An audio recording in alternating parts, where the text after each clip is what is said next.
बंदी छोड़ सतगुरु रामपाल जी परमेश्वर जी की जय हो।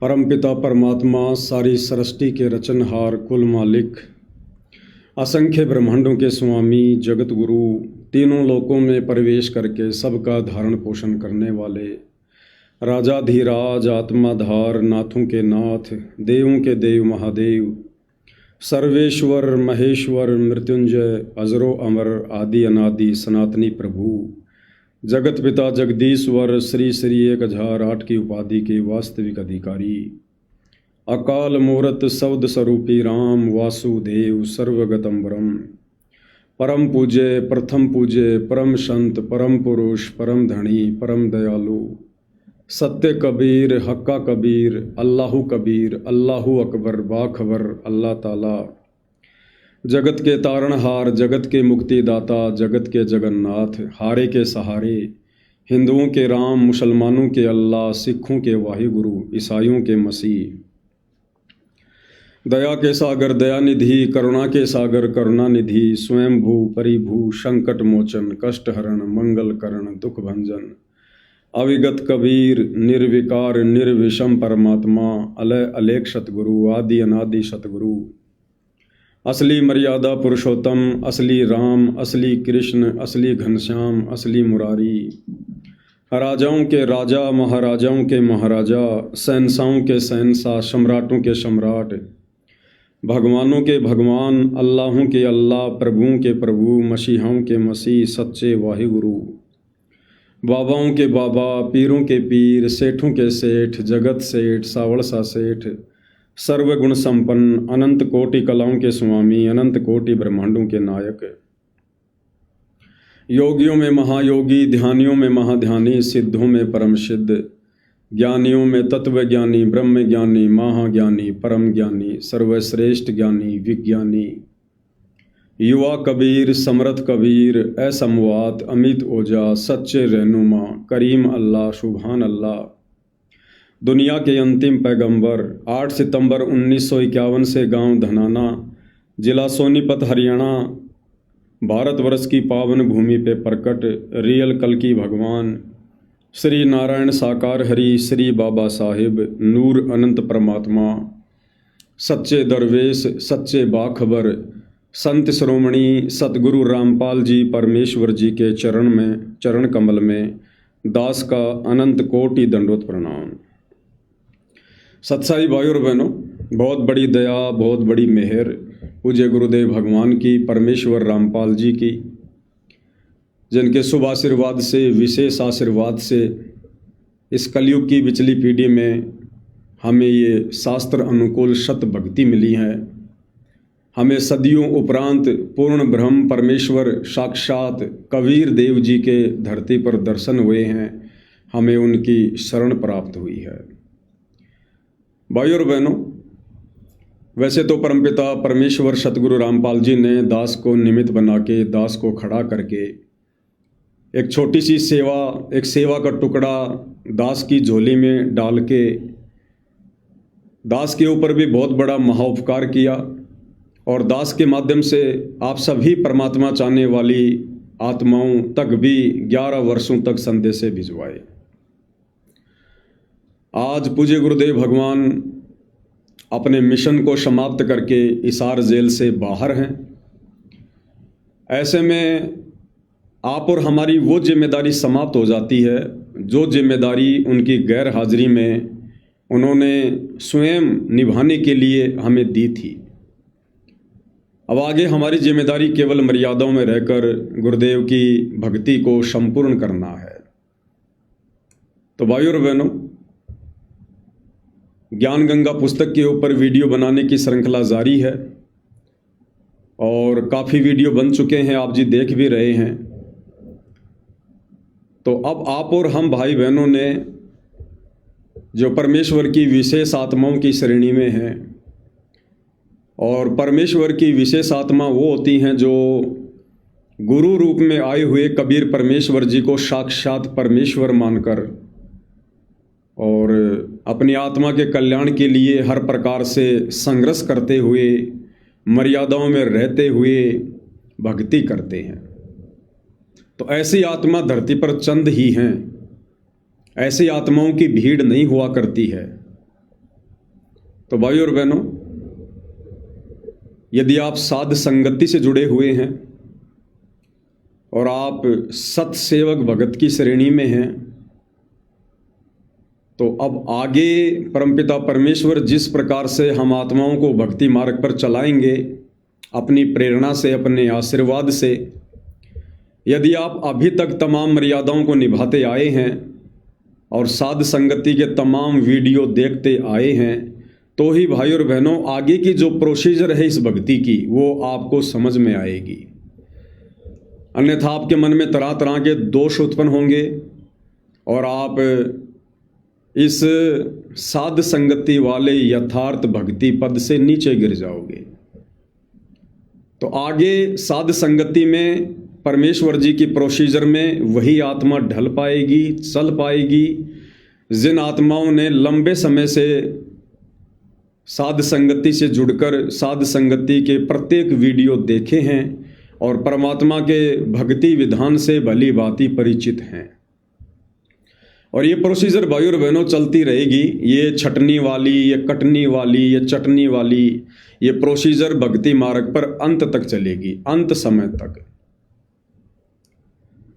तो भाई और बहनों, जिस प्रकार से स्कूल में बच्चे पढ़ते हैं, साथ साथ पढ़ते हैं और कुछ बच्चे फेल हो जाते हैं और जो बच्चे पास हो जाते हैं उन बच्चों ने उन पिछली कक्षा वाले साथियों को भी छोड़ना पड़ता है और पिछली कक्षा की जो पढ़ाई थी उसको भी छोड़ना पड़ता है।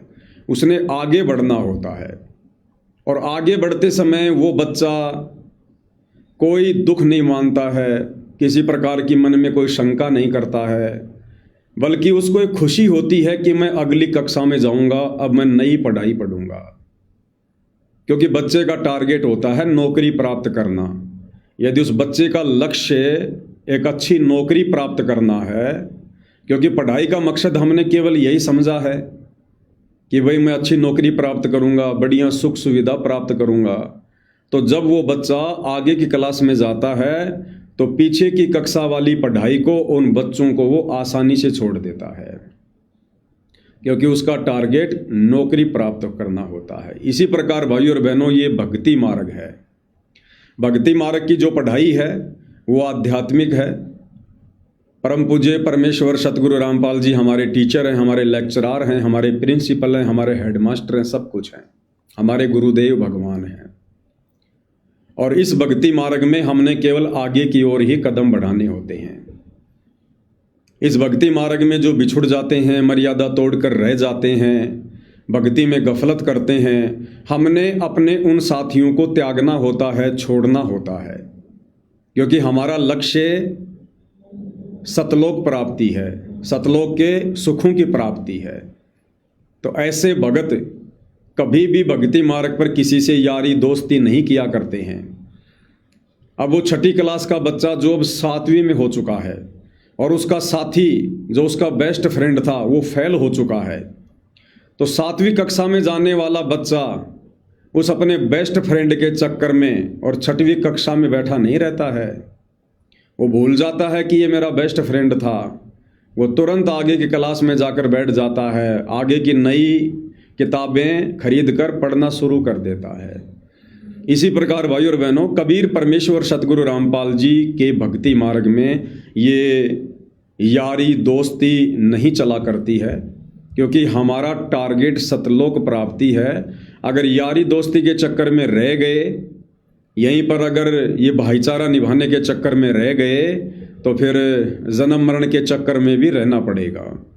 तो समझदार आत्मा कभी भी ऐसा पंगा जो है मोल नहीं लेती है। तो भाई और बहनों, अब जैसे जैसे हम पूज्य गुरुदेव भगवान के आशीर्वाद से साध संगति से जुड़कर और इस भक्ति मार्ग पर आगे बढ़ रहे हैं, सीढ़ी दर सीढ़ी आगे चढ़ रहे हैं, तो परमेश्वर हमें नई नई भक्ति की प्रेरणा भी करेंगे, हमें परमेश्वर भक्ति की ऊंचाइयों पर लेकर जाएंगे, क्योंकि परमेश्वर ने हमारा मोक्ष करना है। और मोक्ष किस विधि से होगा वो सारी विधि परमपिता परमेश्वर इस भक्ति मार्ग पर आप और हमसे लागू करवाएंगे। जिस प्रकार भाई और बहनों, जब तक हमें आम नहीं मिलता है तब तक आम की फोटो, आम का चित्र बहुत ज़रूरी होता है। वो आम का चित्र हमें रह रह कर याद दिलाता है कि आम क्या है, आम के क्या गुण हैं। तो उस चित्र को देखने से आम को प्राप्त करने की चाहत हमारे दिल में बनी रहती है। तो जब तक हमें आम प्राप्त नहीं होता है तब तक आम की फोटो बहुत ज़रूरी होती है, ताकि हमारे को भूल ना पड़े। और भाई और बहनों, जब हमें आम मिल जाता है, जब हम आम को खाना शुरू कर देते हैं, क्या उसके बाद आम की फोटो की आवश्यकता रहती है? कोई ध्यान भी नहीं देता उस तरफ। क्यों? क्योंकि अब हमें ओरिजिनल आम मिल चुका है। ठीक इसी प्रकार भाई और बहनों, अब गुरुदेव भगवान के आशीर्वाद से हम भक्ति के अगले पायदान पर जा रहे हैं और अब हमने शब्द रूप में अपने पूज्य गुरुदेव भगवान की पूजा प्रारंभ करनी होगी। शब्द रूप में, और शब्द रूप में अपने गुरुदेव भगवान को अपने घर पर, अपने घट में विराजमान समझकर अब आप और हम भाई बहनों ने पूज्य गुरुदेव भगवान की उन तमाम फोटोओं का परित्याग करना पड़ेगा। उन फोटोओं को हमने त्यागना पड़ेगा, क्योंकि अब हमें पता चल चुका है, किसी और को पता लगा या ना लगा, लेकिन जो भाई बहन साध संगति से जुड़े हैं अब उन्हें तो भली भांति पता चल चुका है कि ये आत्मा सदियों से, युगों से जिस परमपिता परमेश्वर सारी सृष्टि के रचनहार कबीर देव भगवान की तड़प में, कशक में, उसकी चाहत में, उसकी प्राप्ति में तड़प रही थी, लग रही थी। अब वो कबीर परमात्मा इस कलयुग की बिचली पीढ़ी में 8 सितंबर 1951 के दिन गांव धनाना, जिला सोनीपत, हरियाणा, भारतवर्ष की पवित्र भूमि पर प्रकट हो चुका है। और वो कबीर देव भगवान हमें पूज्य गुरुदेव भगवान के रूप में मिल चुके हैं। और पूज्य गुरुदेव भगवान कोई आम इंसान नहीं है, कोई व्यक्ति नहीं है, कोई साधु संत या महात्मा जैसा हम सोचते हैं, मानते हैं, वो नहीं है। संत की, महात्मा की, साधु की केवल भूमिका करते हैं परमात्मा, हमारे निकट आने के लिए, हमें ज्ञान समझाने के लिए। तो हमें पता चल चुका है कि आज धरती पर साक्षात कबीर भगवान हमारे पूज्य गुरुदेव हैं। तो भाई और बहनों, अब हमने उनकी फोटों की कोई आवश्यकता नहीं है किसी भी प्रकार की। और वैसे भी आप जी देख रहे हैं भाई और बहनों, ये जो AI है, जब से AI आई है तब से गुरुदेव भगवान के स्वरूप को बिगाड़ दिया गया है। आपको पता ही नहीं चलेगा कि गुरुदेव के ओरिजिनल चरण है या नहीं है, गुरुदेव का ओरिजिनल चेहरा है या नहीं है, ये शरीर गुरुदेव भगवान का ओरिजिनल है या नहीं है, जिस शरीर में वो लीला कर रहे हैं। AI से आप उनके कपड़े भी चेंज कर सकते हो, आप उनका चेहरा भी चेंज कर सकते हो, आप उनके सर पर साफा लगा दो, आप उनको पगड़ी पहना दो, मुकुट पहना दो, उनके चरणों में जो मर्जी जूते पहना दो, चप्पल पहना दो, तरह तरह की शर्ट पहना दो, कुछ पता नहीं चलता AI से। और AI का जोर आजकल भगत समाज में सोशल मीडिया पर बड़े जोर शोर से है। आपको सोशल मीडिया पर सतगुरु रामपाल जी की ओरिजिनल फोटो इतनी नहीं मिलेंगी जितनी आपको AI से बना बना के डाली गई फोटोओं के दर्शन होंगे। तो भाई, हम किसके दर्शन कर रहे हैं? हम किसके आगे दंडवत कर रहे हैं? तो भाई और बहनों, ये काल आगे से आगे अपनी चाल चलता है, तो कबीर परमात्मा सतगुरु रामपाल जी भी आगे से आगे इसकी चाल को काटते रहते हैं। अभी कुछ ही दिन पहले कुछ भगत भाई बहनों ने थोड़ी सी गलती कर दी। ठीक है, अपने गुरुदेव भगवान को दूध से स्नान करवाना कोई गलत बात नहीं है। आने वाले समय में साक्षात यदि मौका मिला, गुरुदेव भगवान ने मौका दिया, तो साक्षात उनको सारी दुनिया के सामने लाइव चलाएंगे यही मीडिया चैनल वाले, जो आज से पहले गुरुदेव भगवान के खिलाफ उल्टी खबरें निकाला करते थे, भ्रमित होकर कि संत रामपाल जी को दूध से नहलाया जाता था, फिर उस दूध की खीर बनाई जाती थी, फिर भक्तों में बांटी जाती थी। तो आने वाले समय में यदि गुरुदेव भगवान ने मौका दिया तो साक्षात पूरी दुनिया के सामने इन्हीं टीवी चैनलों पर, और यही लोग करेंगे कवरेज, लाइव चलाएंगे ये टीवी चैनल वाले, और साक्षात उनको दूध से नहलाया जाएगा। लेकिन साक्षात कुछ भगत भाई बहनों ने थोड़ी सी गलती कर दी, हालांकि उनके भाव अच्छे थे, श्रद्धा गुरुदेव के चरणों में थी, उनका मकसद कोई ऐसा नहीं था पाखंड फैलाने का, और जो उन्होंने किया उसको पाखंड नहीं कह सकते, वो श्रद्धा थी, और श्रद्धा भाई और बहनों अंधी होती है। लेकिन फिर भी हम पूज्य गुरुदेव भगवान की उन श्रेष्ठतम आत्माओं में से हैं जिनको परमेश्वर ने 25 साल की अपनी जो तपस्या है, जो संघर्ष है, उसमें छांट के साध संगत के रूप में साइड में किया है। तो हमने थोड़ा बुद्धि विवेक का इस्तेमाल जरूर करना चाहिए था। हमने उस थाल में गुरुदेव भगवान की फोटो को नहीं रखना चाहिए था। हाँ, वैसे यदि हम अपने गुरुदेव भगवान को शब्द रूप में उस थाल में विराजमान करके उनसे प्रार्थना करके, और यदि फिर ऊपर से हम दूध डालते तो फिर कोई दिक्कत नहीं थी। और दास ने बहुत पहले वीडियो बनाकर कह भी दिया था कि भाई जब आने वाले समय में वो समय आएगा और जब गुरुदेव भगवान साक्षात हम सबके सामने होंगे, उस समय उनको दूध से भी नहलाया जाएगा, और उसी दूध की फिर खीर बनाई जाएगी, और उसी खीर को फिर ये पूरी दुनिया उंगली चाट चाट के खाएगी, उंगली चाट चाट के, क्योंकि उस समय तक सबको पता चल जाएगा कि ये क्या परम शक्ति है। तो कहने का मतलब भाई और बहनों, हमने भावनाओं में बिल्कुल भी नहीं बहना है। ये एक झटका था, एक परीक्षा थी, और जहाँ तक मुझ पवन दास की ये छोटी बुद्धि काम कर रही है, भले ही परमपिता परमेश्वर आप जियों को माफ़ कर देंगे क्योंकि आपके भाव गलत नहीं थे, लेकिन गलती तो गलती है, गलती की सज़ा भी यहाँ पर कंपलसरी है।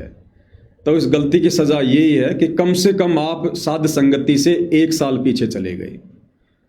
आप जितने भी भाई बहन वहाँ साध संगति में थे और आप लोगों ने जो गुरुदेव की फ़ोटो को दूध से नहलाया है, तकरीबन 30-40 भगत वहाँ थे, और एक भी भगत ने इस बात का विरोध नहीं किया, एक भी भगत ने, क्योंकि सबकी बुद्धि ऑफ, तो ज़रूर कहीं ना कहीं भक्ति में कमी है, कहीं ना कहीं कोई मर्यादाओं में त्रुटि है, वरना परमेश्वर किसी न किसी को तो ज़रूर सद्बुद्धि देते। लेकिन एक भी आत्मा को सद्बुद्धि नहीं मिली, इसका मतलब और भक्ति में बहुत ज़्यादा आगे बढ़ने की ज़रूरत है, बहुत ज़्यादा मेहनत करने की ज़रूरत है। तो जो ये गलती बनी है भाई और बहनों, आप लोग साध संगति से कम 1 साल पीछे चले गए, 1 साल पीछे। यानी आपकी इतनी भक्ति नष्ट हो चुकी है, आपकी इतनी भक्ति बर्बाद हो चुकी है, जितनी आपने पिछले 1 वर्ष में साध संगति करके, गुरु महिमा करके, गुरु को परमेश्वर मानकर उनकी 5 दीपक वाली थाल से आरती करके, चरण सेवा करके, भोग लगा के, तीनों समय की विधिवत आरती करके, चरण सेवा करके, मंत्र जाप करके, सत्संग सुनकर आप लोगों ने जितनी भक्ति कमाई पिछले 1 वर्षों में अर्जित की थी, वो आपका 1 साल का भक्ति दिन आप लोगों ने खुद देखा देखी में, भेड़ चाल में, ना समझी में और जोश में होश खोकर भावनाओं में आकर आप लोगों ने खुद ही बर्बाद कर दिया है, धुएं में उड़ा दिया है। अब इतनी मेहनत आप लोगों को और करनी पड़ेगी। तो भाई और बहनों, ये परमेश्वर का मार्ग है। इस मार्ग में ये यारी दोस्ती नहीं चला करती है, ये देखा देखी नहीं चला करती है, भेड़ चाल नहीं चला करती है।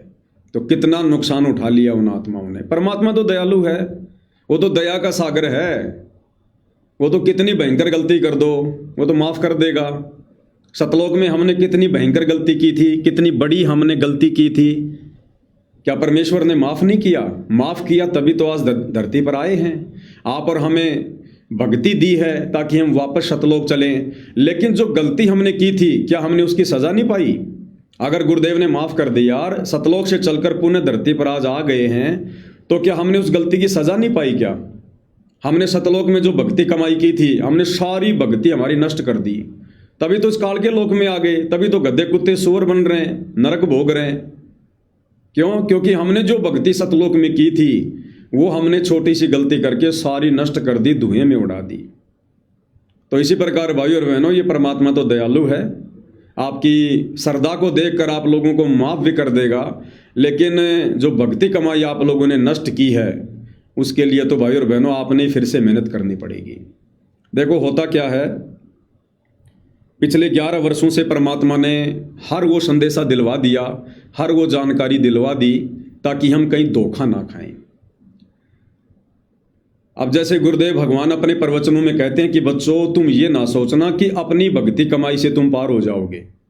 तुम लाख जन्म भी ये माला करते करते, मंत्र करते करते, आरती करते करते इस काल के जाल से मुक्त नहीं हो सकते जब तक तुम सतगुरु की मेहर प्राप्त करने के योग्य नहीं बनोगे।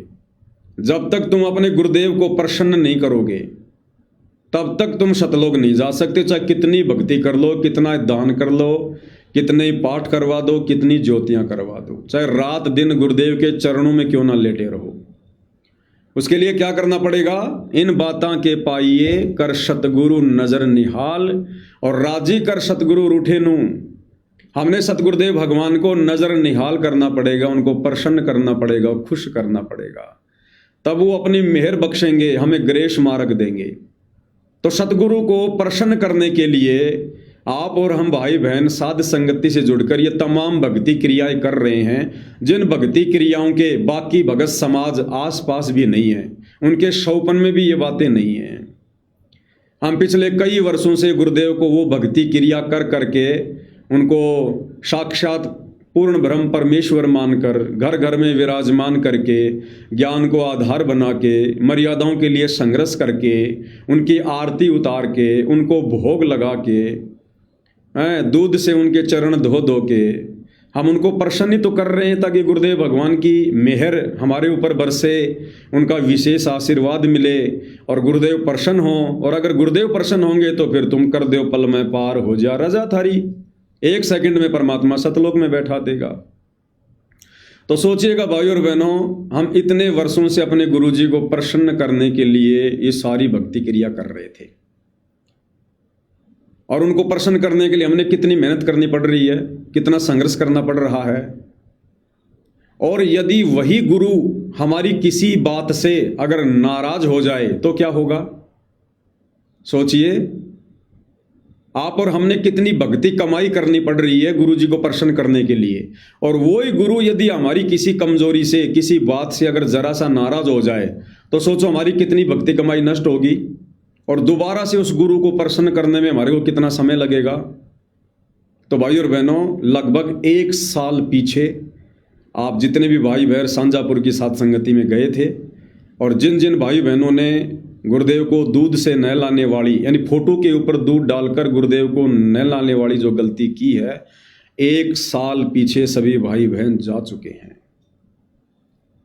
अब ये आप लोगों की आगे भाई, आप किस प्रकार से उस गलती का पश्चाताप करते हैं, किस प्रकार से आप अपने गुरुदेव के आगे नाक रगड़ रगड़ के उनके चरण धो धो के पीते हैं, उनसे माफ़ी मांगते हैं, ये आप भाई बहनों के ऊपर है।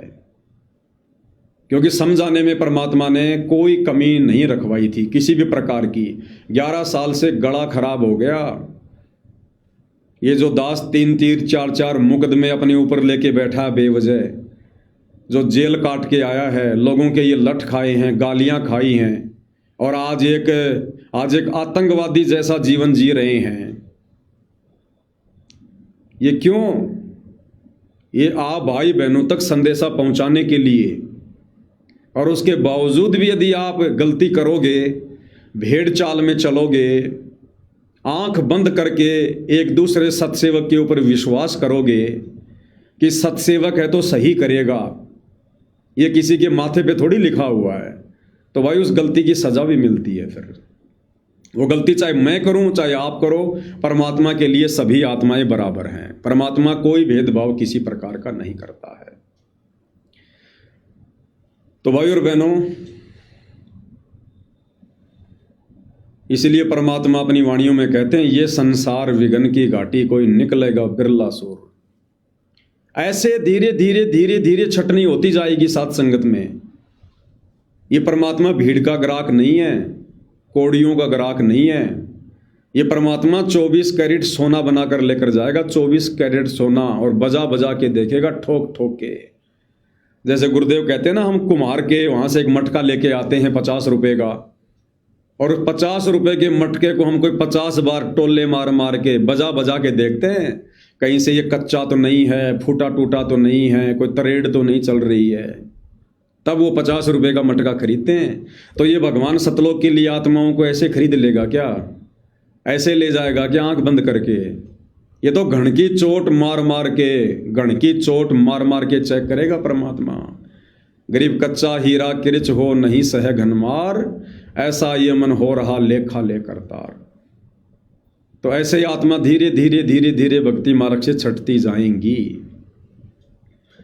और चंद आत्माएं, बहुत ही कम आत्माएं होती हैं भाई और बहनों, जो इस काल के लोक से गुरु जी के साक्षात धरती पर रहते सहते अपना पूर्ण मोक्ष करवा पाती हैं।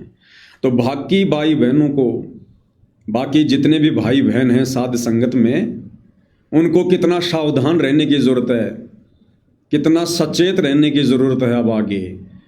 क्योंकि काल सबको बजा बजा के देखेगा, सबको बजा बजा के। ये सोच लो गुरुजी नहीं बजा रहे, गुरुजी तो बैठे हैं, मोला बैठा मोर्चे और देखे जन की भेड़। मोला बैठा मोर्चे और देखे जन की भेड़, 12 कोटि यम किंकर जहां वहां एक नाम की खैड़। परमात्मा तो साइड में बैठकर देख रहा है, वो तो परीक्षा ले रहा है, हमें ठोक बजाकर ये काल देख रहा है। क्योंकि जो भी काम हुआ वो काल प्रेरणा से होता है, काल प्रेरणा से ये मन करवाता है। जल्दबाजी का काम शैतान का होता है, भगत का नहीं होता है। तो भाई और बहनों, अब आगे की प्रोसीजर आप लोग कैसे समझ पाओगे? जब अभी ताज़ा ताज़ा आपकी परीक्षा हुई और उसमें आप लोग भेड़ चाल में चल दिए, तो आज परमात्मा आगे का जो संदेशा दिलवा रहे हैं उसको आप कैसे पकड़ पाओगे? और अगर मन में रत्ती भर भी दोष आ गया तो मार खा जाओगे। तो भाई और बहनों, अब आगे की जो प्रोसीजर है वो अपने गुरुदेव भगवान को, जो कि साक्षात परमेश्वर हैं, पूर्ण ब्रह्म परमेश्वर हैं, अब हमने उनकी शब्द रूप में ही पूजा करनी है। आज से पहले हम केवल शब्द रूप में मान रहे थे कि हमारे गुरुजी शब्द स्वरूपी राम है, लेकिन हम उनको शब्द रूप में पूज नहीं रहे थे।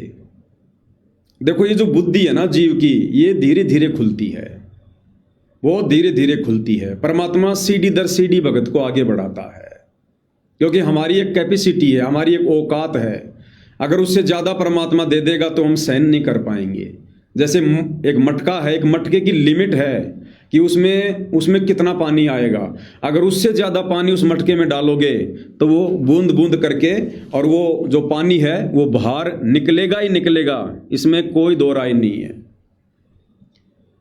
तो परमात्मा जब उचित समझेंगे उस हिसाब से धीरे धीरे और ये संदेश भक्ति मार्ग के दिलवाएंगे और लागू करवाएंगे।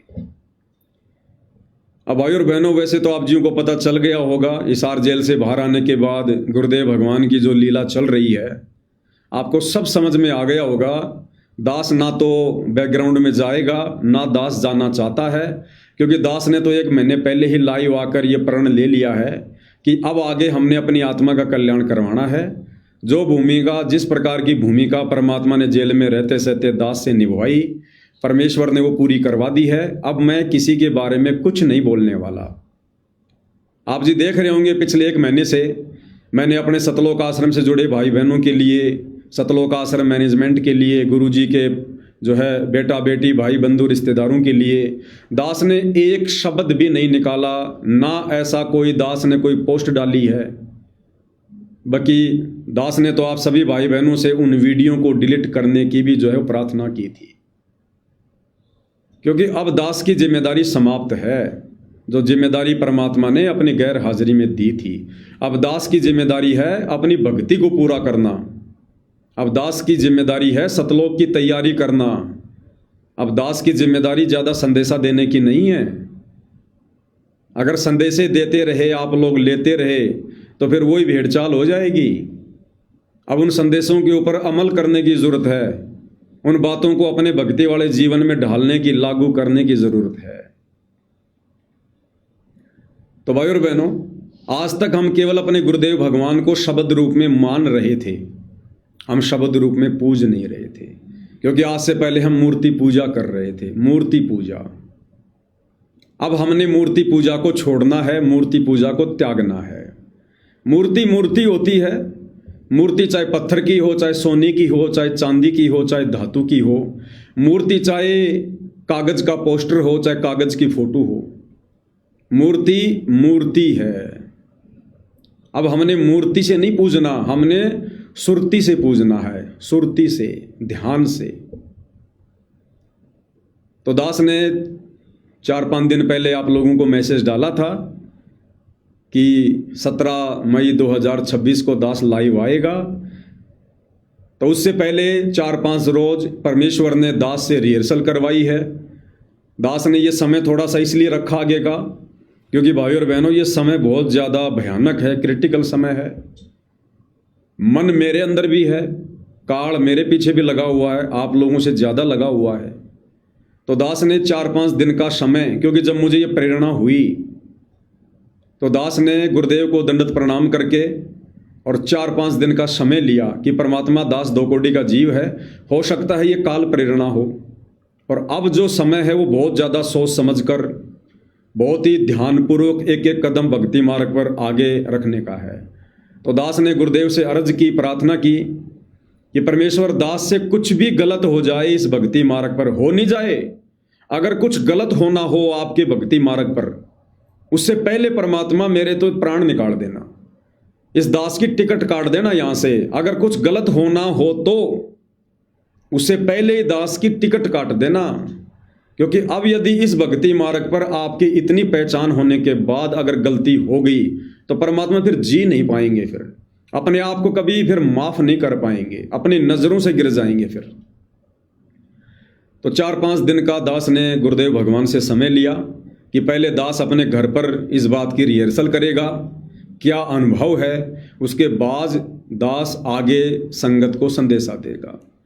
तो पिछले 4-5 दिनों से दास अपने घर पर अपने गुरुदेव भगवान के शब्द रूप में पूजा कर रहा है, और जो अनुभव दास को हुआ है वो बिल्कुल लाजवाब है, एकदम परमपिता परमेश्वर जी की प्रेरणा है, उन्हीं के आशीर्वाद से अब ये संदेश आप जीवों को आगे दिया जा रहा है।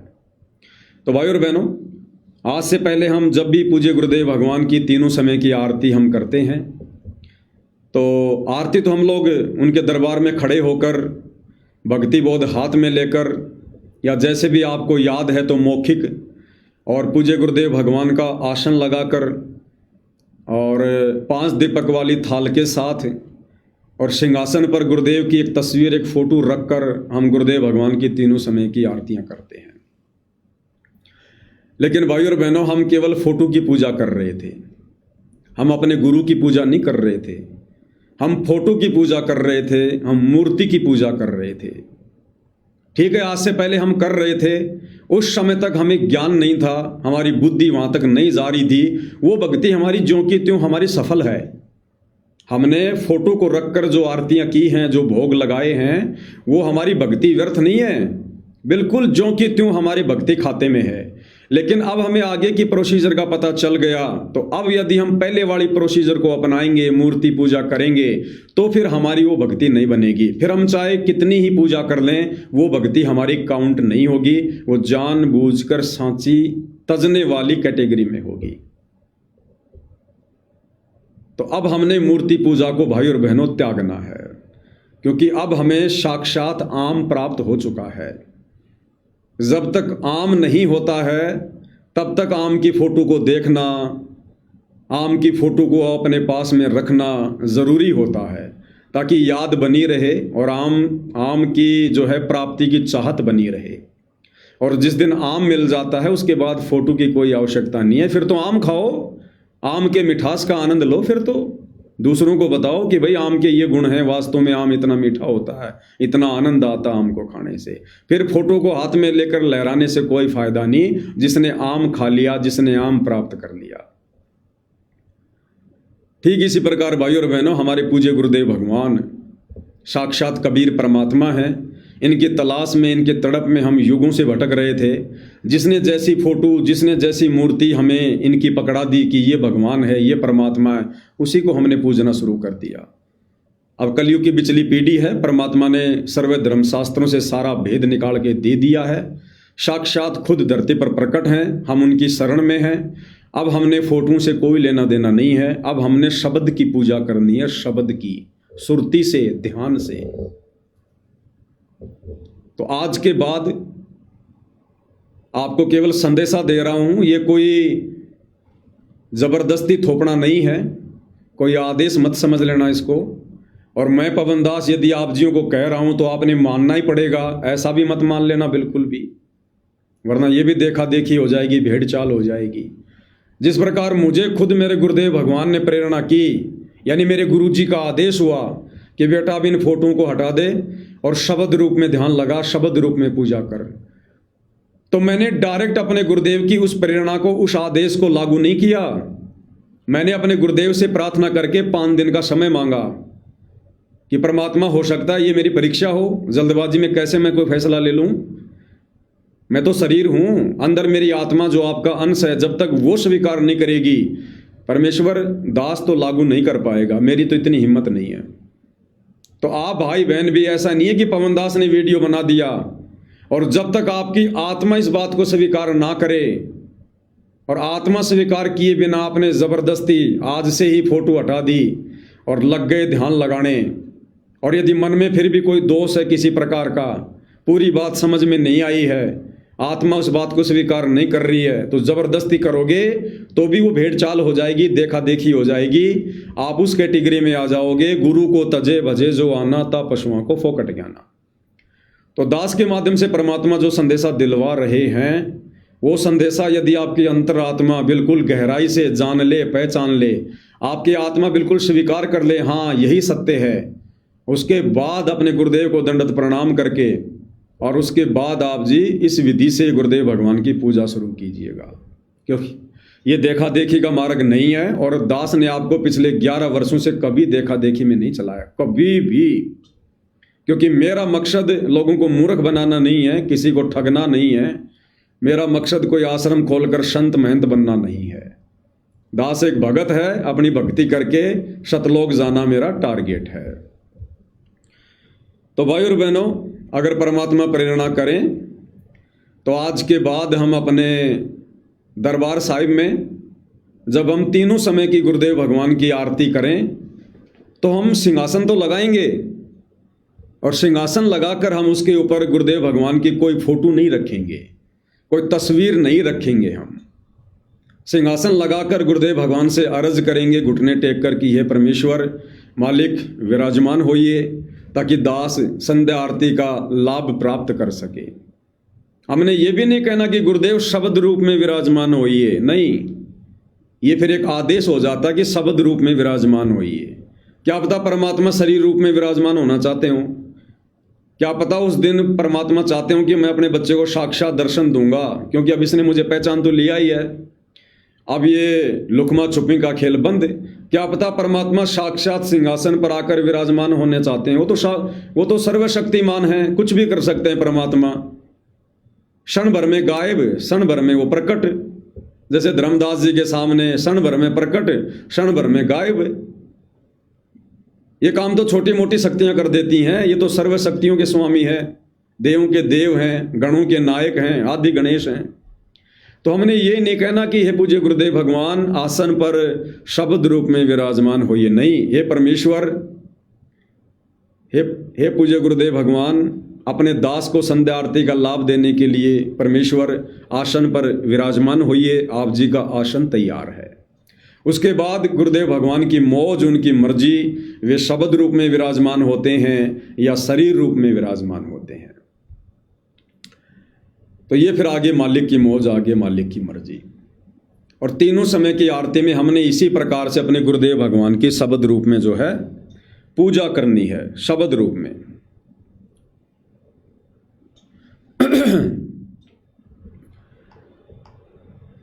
अब भाइयों और बहनों, होगा क्या,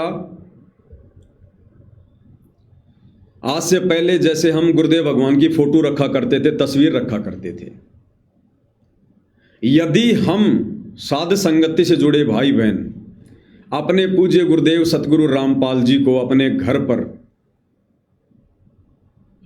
अगर शब्द रूप में विराजमान मानकर जो सिंहासन हम लगाते हैं, आसन हम लगाते हैं, अगर उस सिंहासन पर हम अपने गुरुदेव को शब्द रूप में विराजमान मानकर अगर हम उनकी आरती उतार रहे हैं, तो फिर फोटो रखने की क्या आवश्यकता है। अगर आपने ये मान लिया कि मेरे गुरुदेव भगवान इस आसन पर शब्द रूप में विराजमान हैं, तो फिर फोटो की क्या आवश्यकता है? फिर फोटो का क्या मतलब रह गया? फिर जब गुरु जी साक्षात शब्द रूप में विराजमान हैं तो फिर फोटो का क्या मतलब है? और यदि हम फोटो रख रहे हैं तो फिर शब्द रूप में विराजमान कहां से हो जाएंगे? यदि हम फोटो रख रहे हैं तो फिर हम शब्द रूप में कहां मान रहे हैं? और जब तक हम सिंहासन पर फोटो रखकर गुरुदेव की आरती उतारेंगे या गुरुदेव को भोग लगाएंगे या चरण सेवा करेंगे तो भाइयों और बहनों, हमारा ध्यान उस फोटो के ऊपर ही केंद्रित रहता है। हमारा ध्यान पूरी आरती में, पूरे भोग में उस फोटो के ऊपर ही केंद्रित रहता है, क्योंकि हम फोटो को देख रहे होते हैं। और जब हमारा ध्यान फोटो के ऊपर केंद्रित होता है तो गुरुदेव के शब्द रूप पर हमारा ध्यान नहीं जाता। हमें गुरुदेव भगवान साक्षात बैठे हुए दिखाई नहीं देते। फिर तो अब हमने शब्द रूप में आगे गुरुदेव भगवान की पूजा करनी है। देखो, ये हमारे विश्वास के ऊपर है, ये हमारी भक्ति के ऊपर है, हमारी श्रद्धा के ऊपर है। ये तो सक्षम है भाइयों और बहनों। हम ये नहीं चाहते कि गुरुदेव भगवान साक्षात वहां पर हमें दिखाई दें और जैसे नामदेव का दूध पिया था परमात्मा ने पत्थर से प्रकट होकर, ऐसे गुरुदेव भगवान हमारे खीर खाएं, हलवे खाएं। नहीं नहीं, हमारी ऐसी कोई इच्छा नहीं है। जिनको परमात्मा की पहचान हो जाती है, जो समर्थ की समर्थता से जो परिचित हो जाते हैं, फिर वो इन चमत्कारों की उम्मीद नहीं करते हैं। उनको पता है कि ये तो परमेश्वर है, क्षण भर में क्या से क्या कर दे। फिर उस भगत को चमत्कारों की उम्मीद नहीं होती है कि गुरुजी ऐसा चमत्कार कर दें, गुरुजी साक्षात प्रकट हो जाएं। और जिन आत्माओं ने शब्द रूप में अपने गुरुजी को मान लिया, जान लिया, पहचान लिया,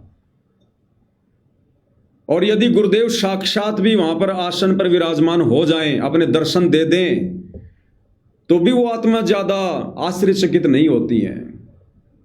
मान लीजिए हम अब अपने गुरुदेव भगवान को शब्द रूप में विराजमान करके आज से हमने उनकी फोटोएं हटा दी और हम अपने गुरुदेव को जब भी आरती करेंगे, भोग लगाएंगे, चरण सेवा करेंगे, हम उनको शब्द रूप में विराजमान मानकर और हम आरती कर रहे हैं, भोग लगा रहे हैं। और यदि अचानक से गुरुदेव भगवान ने अपना स्वरूप दिखा दिया, आसन पर बैठे हुए दिखाई दिए, और उस समय यदि किसी आत्मा की आंखों में आंसू आ गए, यदि किसी ने तुरंत दंडोत प्रणाम किया, आत्म विभोर हो गए, ओहो गुरुजी गुरुजी गुरुजी, तो भी वो भगत फैल है।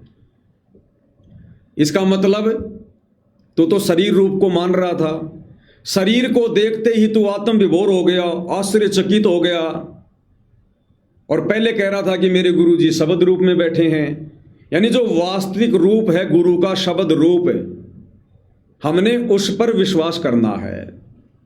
अगर गुरुजी शरीर रूप में अगर आसन पर विराजमान दिखाई भी दे गए तो हमने ज्यादा आश्चर्यचकित होने की जरूरत नहीं है, हमने विशेष भाव दिखाने की जरूरत नहीं है।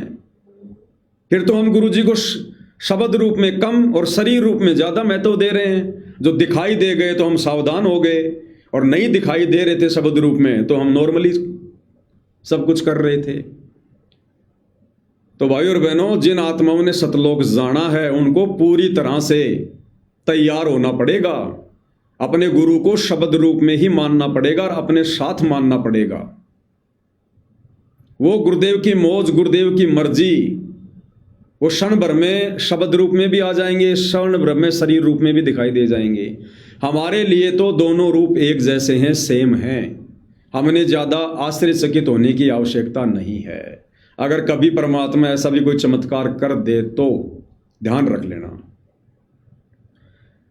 तो अब हमने अपने गुरुदेव भगवान की जो फोटोएं हैं, उन फोटोओं को हमने ससम्मान हमने उन फोटोओं को अपने घर पर कहीं रख देना है, या हमने उन फोटोओं को बहते हुए जल में जल प्रवाह कर देना है।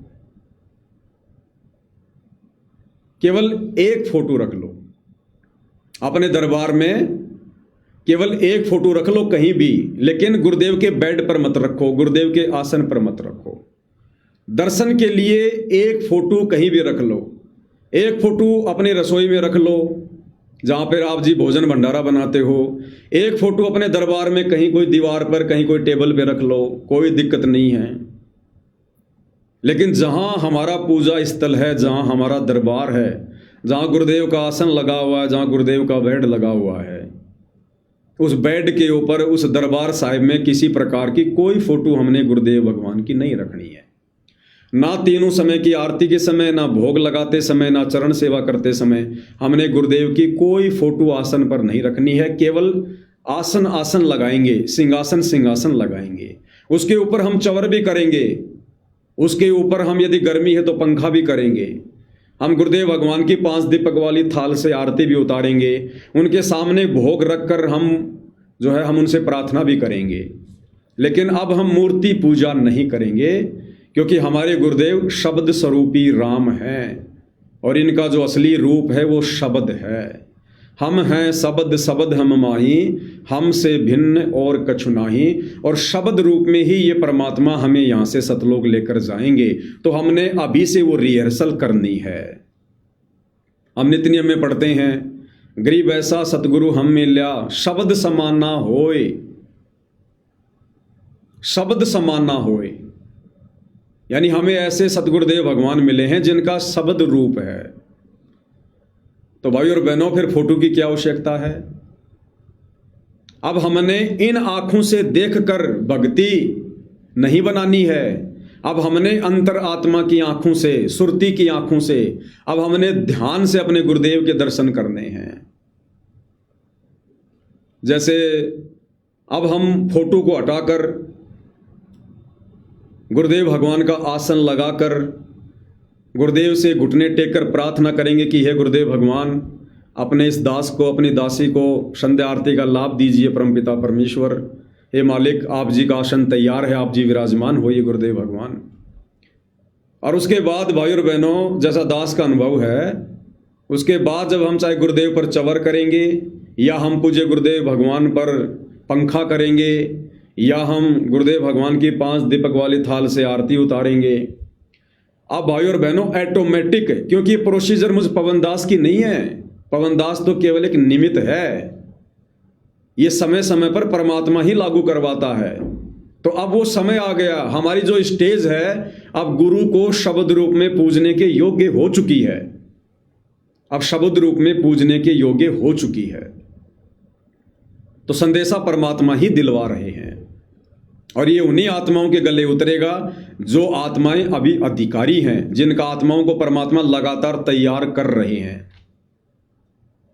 तो जब हम गुरुदेव भगवान की शब्द रूप में आरती उतारेंगे, तो भाई और बहनों, अब हमारा ध्यान, हमारी जो कल्पनाओं में क्या होगा कि जैसे साक्षात गुरुदेव भगवान आसन पर विराजमान है।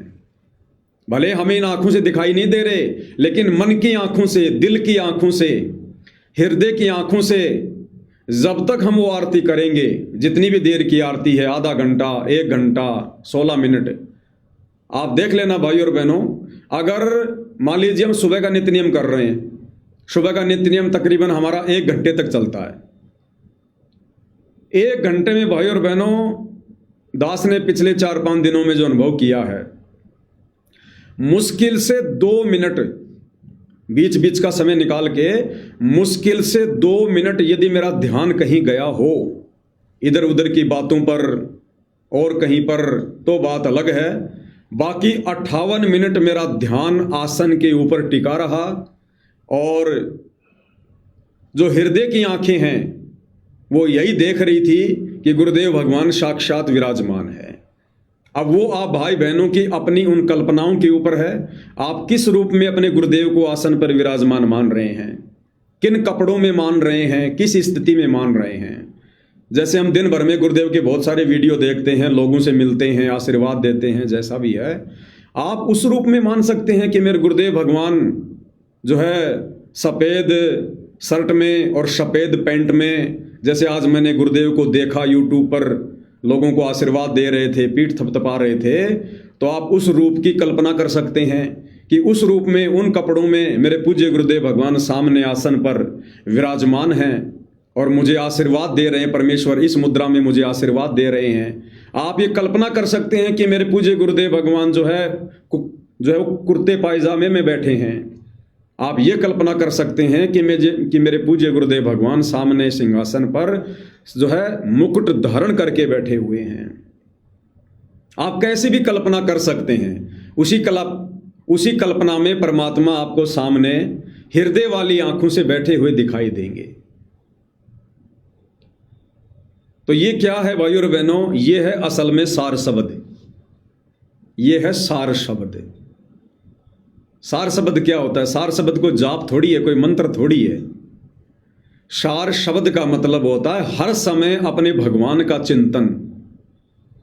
इन आंखों को यदि कुछ दिखाई दे तो केवल गुरु दिखाई दे, क्योंकि ये केवल गुरु नहीं है, ये ओरिजिनल रूप है। कबीर परमेश्वर जी का ओरिजिनल रूप है। कबीरा दर्शन साधु का मुख पे बसे सुहाग, और दर्शन उन्हीं को होते हैं जिनके पूर्ण भाग। अब परमात्मा के दर्शन सबको थोड़ी होते हैं। तो ये जो रूप है, जो अपने तेज पुंज के उस तेजोमय रूप को कबीर परमात्मा हल्का करके और पूज्य गुरुदेव जी के नाम से धरती पर प्रकट हैं, ये ओरिजिनल रूप है, ये शब्द रूप है गुरुदेव का। तो हम कितना अपने गुरुदेव के चरणों में ध्यान लगा सकते हैं, हम लगातार अपने गुरुदेव को हम कितना ध्यान में रख सकते हैं, ये सार शब्द की कमाई है। सार शब्द आत्मा को उसी समय गुरु उपलब्ध करवाता है जिस समय वो आत्मा संसार से लगभग हट जाती है। उसका ध्यान, उसका चिंतन सांसारिक लोगों पर ना होकर, सांसारिक बातों में ना होकर अपने गुरुदेव पर टिक जाए।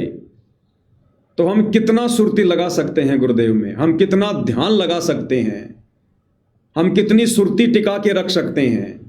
जितनी देर हम आरती करेंगे, भोग लगाएंगे, हमारा ध्यान, जब हम पहले फोटो रखकर भोग लगाते थे, आरती करते थे, हम सब जानते हैं कि हमारा ध्यान कहीं न कहीं भटक जाता था।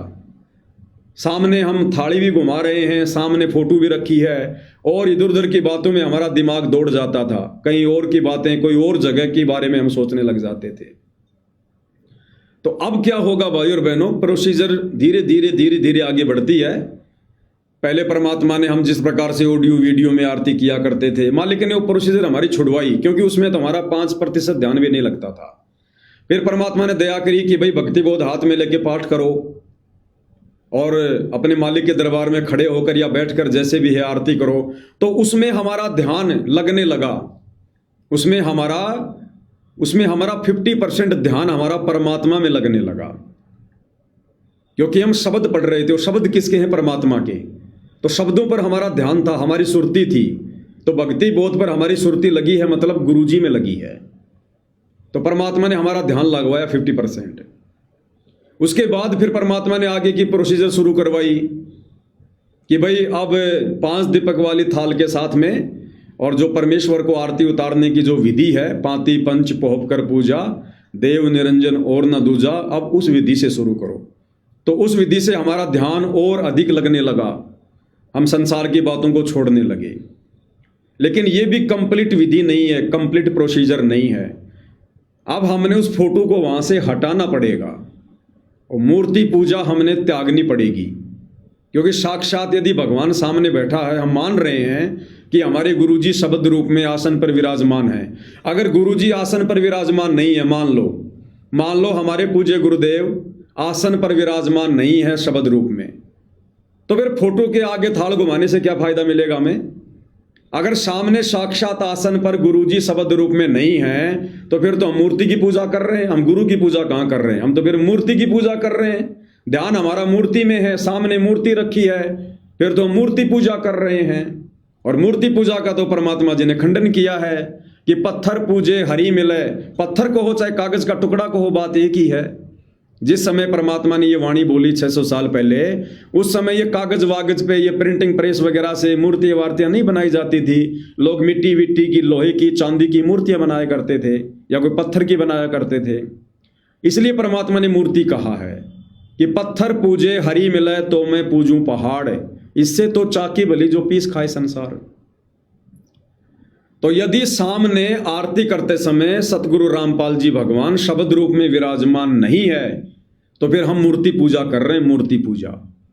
और यदि साक्षात गुरुदेव भगवान विराजमान हैं, हमें विश्वास है, तो फिर मूर्ति के आगे फिर क्यों हम थाल घुमाएंगे, क्यों भोग लगाएंगे, क्यों हम लोग चरण धोएंगे। तो अब हमने मूर्ति को हटाकर और शब्द रूप में अपने गुरुदेव भगवान से प्रार्थना करके उनको विराजमान करके, ये हमारे विश्वास और श्रद्धा के ऊपर है। जितना हम गुरु जी के प्रति समर्पित होंगे, गुरु जी उतना ही हमारे निकट होंगे। तो अब हमने शब्द रूप में अपने गुरुदेव भगवान की तीनों समय की आरती, गुरुदेव को भोग लगाना, गुरुदेव के चरणों की सेवा करना, ये हमने करना है। तो अब देख लेना भाइयों और बहनों, अब आपका ध्यान अगर 1 घंटे की आरती में अगर 5 मिनट के लिए इधर उधर दौड़ गया तो दौड़ गया, और दौड़ेगा तो तुरंत आएगा। अब आरती करते समय या भक्ति बोध से आरती करते समय, थाल उतारते समय, चवर करते समय हमारा ध्यान सिंहासन पर रहेगा, लेकिन हमारे हृदय की आंखें ये देख रही होंगी कि मेरे गुरुदेव भगवान बैठे हुए हैं। साक्षात गुरुदेव भगवान बैठे हुए हैं, हृदय वाली आंखों से हमें दिखाई देंगे। भले हमें इन चरम दृष्टि से ना दिखाई दें, लेकिन हृदय की आंखों से हमें गुरुदेव भगवान वहां पर सूक्ष्म रूप में बैठे हुए दिखाई देंगे। कभी हमें आशीर्वाद दे रहे हैं, कभी गुरुदेव भगवान मुस्कुरा रहे हैं, कभी मुकुट पहने हुए हैं। आप जो कल्पना करोगे उस कल्पना में गुरुदेव भगवान वहीं विराजमान होंगे, क्योंकि इनका शब्द रूप है। और अब देखना भाइयों और बहनों, हमारा ध्यान बिल्कुल भी नहीं भटकेगा, बिल्कुल भी। इसको कहते हैं सुरती नृति वाला जाप, इसको कहते हैं सार शब्द का जाप। ये है सार शब्द कि सारी लो, सारी लगन, सारी सुरती अपने गुरुदेव के चरणों में लग जाए। तो वो जो वास्तविक जो शब्द है, देखो ये तो केवल प्रोसीजर चल रही है, प्रैक्टिकल चल रही है। और ये ध्यान परमात्मा क्यों लगवाना चाह रहे हैं, शब्द रूप में पूजा क्यों करवाना चाह रहे हैं, उस फोटो को क्यों हटवा रहे हैं? क्योंकि अब हम भाई बहन उस वास्तविक शब्द, सार शब्द को प्राप्त करने के योग्य बनते जा रहे हैं। और वो सार शब्द परमात्मा देगा, उसके लिए परमेश्वर पहले उसकी रिहर्सल करवाएगा, ताकि उस सार शब्द की प्राप्ति के बाद पहले की रिहर्सल के चलते इसका ध्यान तुरंत लगा रहे। तो पहले से ही परमात्मा वो प्रोसीजर शुरू करवा देते हैं। तो सार शब्द का मतलब यही होता है, सार शब्द कोई जाप करने का मंत्र नहीं होता है जो गुरुदेव हमें देंगे कि बेटा ले माला तू जप ले। सार शब्द है चिंतन, मनन अपने गुरुदेव पर। पल पल, हर पल हमें गुरुदेव भगवान दिखाई दें। जैसा एक फिल्मी गाना आता था, पहले सुना करते थे नाम दीक्षा लेने से पहले, मैं जिस दिन भुला दूं तेरा नाम दिल से, वो दिन आखिरी हो मेरी जिंदगी का। ये आंखें उसी दिन हो जाए अंधी, जो देखे तेरे सिवा सपना किसी का। अब बताओ, ये 2 कोड़ी के जीव, ये नाचने गाने वाले, ये फिल्मी लोग, और उस हार मास के लोथड़े शरीर के लिए क्या कह रहे हैं? अपनी प्रेमिका के लिए वो प्रेमी, और वो भी नकली एक्टिंग। और क्या कह रहा है कि ये आंखें उसी दिन हो जाएं अंधी, जो देखे तेरे सिवा सपना किसी का। कि हे मेरी प्रेमिका, जिस दिन मैंने इन आंखों से, प्यार भरी नजरों से किसी और को देख लिया तेरे अलावा, भगवान मेरी आंखें फोड़ दे। अब 24 घंटे उस हार्ड मास के टट्टी पेशाब के कोथड़े को, उस प्रेमिका को देख के उसको क्या मिलेगा? अब भाई और बहनों, चक्कर क्या है, ये भले फिल्मी गाने बन गए, लेकिन ये चीजें आत्मा और परमात्मा के ऊपर फिट होती हैं। आत्मा और परमात्मा के ऊपर इतना ही प्रेम, इतनी लगन, इतना ध्यान, इतनी सावधानी इस आत्मा ने अपने पिता परमेश्वर के लिए करनी है कि हे गुरुदेव भगवान, जिस दिन ये आंखें आपके सिवा किसी और को देखें, गुरु रूप में, परमात्मा रूप में, ये आंखें फूट जाएं मेरी। तो भाई और बहनों, सार शब्द की प्राप्ति परमात्मा उसी समय करवाता है जिस समय इस आत्मा को संसार में अपने गुरु के अलावा और कुछ भी दिखाई ना दे, गुरु की भक्ति के अलावा कुछ भी दिखाई ना दे। ना किसी प्रकार की कोई मान बढ़ाई हो, ना कोई स्तुति या महिमा की चाहत हो, ना कोई भाईचारा निभाना हो, ना कोई रिश्तेदारी निभानी हो, ना संसार की किसी चीज़ की इच्छा हो, ना डिमांड हो, ना कोई बड़ा मकान बनाने की, कोई कोठी बनाने की, कोई बड़ी कार खरीदने की, कोई दिखावा करने की, और ना ही संसार में जीने की। जब किसी प्रकार की कोई चाहत नहीं होती है, समाप्त हो जाती है, केवल मजबूरी में दिन काट रहा होता है, उस समय परमात्मा फिर इस आत्मा को सार शब्द प्राप्त करवाता है। यानी सार शब्द का मतलब है गुरुदेव भगवान हमें अपने वास्तविक सतलोक में बैठे हुए तेजोमय शरीर के दर्शन करवा देंगे। यहीं पर बैठे बैठे, जैसे सौपन में हम क्या क्या देख लेते हैं, ऐसे परमात्मा बैठे बैठे अपने सामने बैठा कर कि बेटा देख, तेरा गुरु ये जो भी कुछ है संसार में सब कुछ, बाकी सब झूठ है यहाँ पर, तेरे गुरु के अलावा सब झूठ है यहाँ पर, सब मिथ्या है, सब पाखंड है। तो फिर उस भगत का ध्यान पल पल हर क्षण अपने गुरुदेव भगवान के चरणों में होगा। तो वो रिहर्सल परमात्मा अपनी विशेष आत्माओं से पहले करवा देते हैं, सार शब्द की प्राप्ति से पूर्व है। तो अब भाई और बहनों, हमने मूर्ति पूजा को छोड़ना है। ठीक है, जब तक हमारे पूज्य गुरुदेव भगवान धरती पर हैं, शरीर रूप में है, हमारे लिए परम पूजनीय है, परम आदरणीय है, परम सम्माननीय है। लेकिन भाई और बहनों, एक चीज ध्यान रखना, साध संगति से जुड़े भाई बहन जो पूर्णतया मर्यादा में रहकर भक्ति कर रहे हैं, मैं सबके लिए नहीं कह रहा, कोई ये सोचे कि मैं तो साध संगति से जुड़ा हुआ हूं, नहीं। सबको अपने अपने पैमाने का पता है, अपनी अपनी भक्ति का, अपनी अपनी मर्यादाओं को सबको पता है। कौन कितना मर्यादा में है, कौन कितना विकारों से दूर है, कौन कितना संसार में घुसा हुआ है, कौन कितना भक्ति और भगवान के प्रति समर्पित है, ये साध संगति से जुड़े प्रत्येक भाई बहन को अपनी औकात का पता है। तो जो पूर्णतया समर्पित हैं, ये उन आत्माओं के लिए है।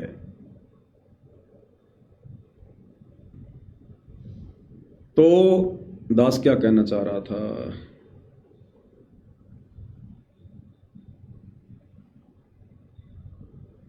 दिमाग से निकल गई बात।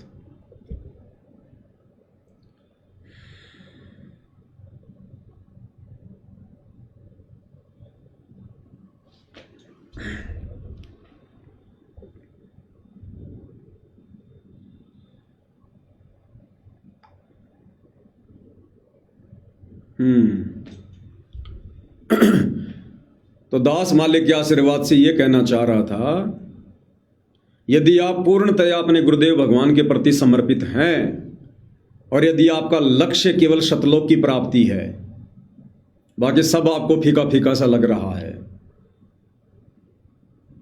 तो भाई और बहनों, वर्तमान में साध संगति से जुड़कर आपने कैसे भक्ति करनी है, इस बात को गांठ बांध लेना। गांठ, यदि आप साध संगति से जुड़े भाई बहनों ने जो वास्तव में पूर्णतया समर्पित हैं अपने गुरुदेव को और शब्द रूप में मान चुके हैं, मान रहे हैं, और ये जो प्रोसीजर जो आज आप लोगों को जो बताई गई है शब्द रूप में गुरु की पूजा की, यदि आपकी अंतरात्मा ने इसको स्वीकार कर लिया है, ये भी एक पहचान समझ लेना। आप ये भी एक पहचान समझ लेना, यदि आपकी आत्मा ने आज के इस संदेश को स्वीकार कर लिया है कि बिल्कुल सत्य बात है, कोई मीन मेख नहीं है, तो भी समझ लेना परमात्मा आपके निकट है, पल पल आपके साथ में है। वो चाहे शाजापुर में गई हुई आत्माएं क्यों ना हो, उन आत्माओं को भी समझ लेना परमात्मा साथ में है और परमेश्वर ने उनको माफ कर दिया है। यदि आज का संदेशा सुनकर उनको किसी प्रकार का कोई यदि कोई बुरा ना लगा हो, यदि कुछ गलत बात ना लगी हो और यदि उनकी आत्माओं ने स्वीकार कर लिया हो, तो समझ लेना ये एक इस बात का संकेत है कि गुरुदेव भगवान ने आप सभी आत्माओं को आपकी प्रार्थना पर माफ कर दिया है। तो इस प्रकार से अपने गुरु को शब्द रूप में पूर्ण परमात्मा मानकर और जो इस भक्ति मार्ग पर साध संगति से जुड़कर आगे बढ़ रहे हैं, अब उन आत्माओं के लिए आगे क्या है? यदि उन आत्माओं ने अपने गुरुजी को अगर कहीं और मान लिया अपने अलावा कि मेरे गुरुजी किसी आश्रम में बैठे हुए हैं, मेरे गुरुजी कहीं और बैठे हुए हैं, और शब्द रूप में अपने घर पर पूजा कर रहे हैं और फिर भी कह रहे हैं कि गुरुजी वहां बैठे हुए हैं, और यदि उन आत्माओं को जरा भी चाहत होगी कि गुरुजी कभी तो मिलेंगे, गुरुजी कभी तो दर्शन देंगे, गुरुजी कभी तो हमें आश्रम में बुलाएंगे, या गुरुजी कभी तो आश्रम से हमारे घर आएंगे, या गुरुजी कभी तो साध संगति में आएंगे। अगर शब्द रूप में गुरु की पूजा शुरू करने के बाद यदि किसी भी साध संगति से जुड़ी आत्मा के मन में इस प्रकार का विचार आ गया कि मेरे गुरुजी आश्रम में हैं, या मेरे गुरुजी कभी आएंगे, या मैं कभी अपने गुरुजी के पास जाऊंगा, तो भी समझ लेना आपकी भक्ति नहीं चल रही है। आपको उस शब्द रूप वाली पूजा का कोई लाभ नहीं मिलेगा किसी भी प्रकार का। ये सारी सृष्टि का मालिक है भाई और बहनों, और ये कोई बच्चों का खेल नहीं चल रहा, कोई छोटा मोटा कोई गिल्ली डंडे वाला खेल नहीं चल रहा। ये दुनिया बेखबर है, दुनिया मदहोश है काल की भांग के नशे में। भगत समाज भी काल के भांग के नशे में छोड़ दो। तुमने क्या करना है उस पर ध्यान दो। ये सौपन में भी मत सोच लेना कि गुरुजी किसी आश्रम में बैठे हैं। और इस बात की उम्मीद, इस बात की आशा यदि आपने सत्सेवक होकर और शब्द रूप में गुरुजी की पूजा शुरू करके यदि आपने सौपन में भी ये बात कभी सोच ली कि कभी तो गुरुजी आश्रम में बुलाएंगे, कभी तो गुरुजी साथ संगति में आएंगे, कभी तो गुरुजी की साक्षात आरती उतारने का मौका मिलेगा, कभी तो साक्षात गुरुजी को भोग लगाने का मौका मिलेगा साक्षात, कभी तो गुरुदेव के साक्षात चरण कमल धोकर पीने का मौका मिलेगा, समझ लेना आप फैल है, फैल है। अगर शब्द रूप में गुरुजी की पूजा शुरू कर दी तो, क्योंकि शब्द से बढ़कर गुरुजी का दूसरा कोई रूप नहीं है। आप भूल जाओ कि आपके गुरुजी धरती पर हैं। आज कितने दिन हो गए पूज्य गुरुदेव भगवान को जेल से बाहर आए हुए? 1 महीने से ऊपर हो गए। 10 अप्रैल को आए थे, आज 16 मई हो गई। आपके गुरुदेव ने आपका जिक्र किया? आपके गुरुदेव ने सार्वजनिक तौर पर किसी भी ऑडियो वीडियो सत्संग में क्या आप साथ संगति वालों का जिक्र किया? आप लोगों का नाम लिया? नहीं लिया ना। आगे भी उम्मीद मत करना किसी भी प्रकार की, वो आपको छेड़ना ही नहीं चाहता। गुरुदेव भगवान आपको एक बोरे में पैक करके भूल चुके हैं। जो सिस्टम उन्होंने आपके साथ अपनाना था वो लागू कर दिया, वो सिस्टम काम करेगा। भूल जाओ, क्योंकि आपने गुरुजी को शरीर में नहीं शब्द में मान लिया।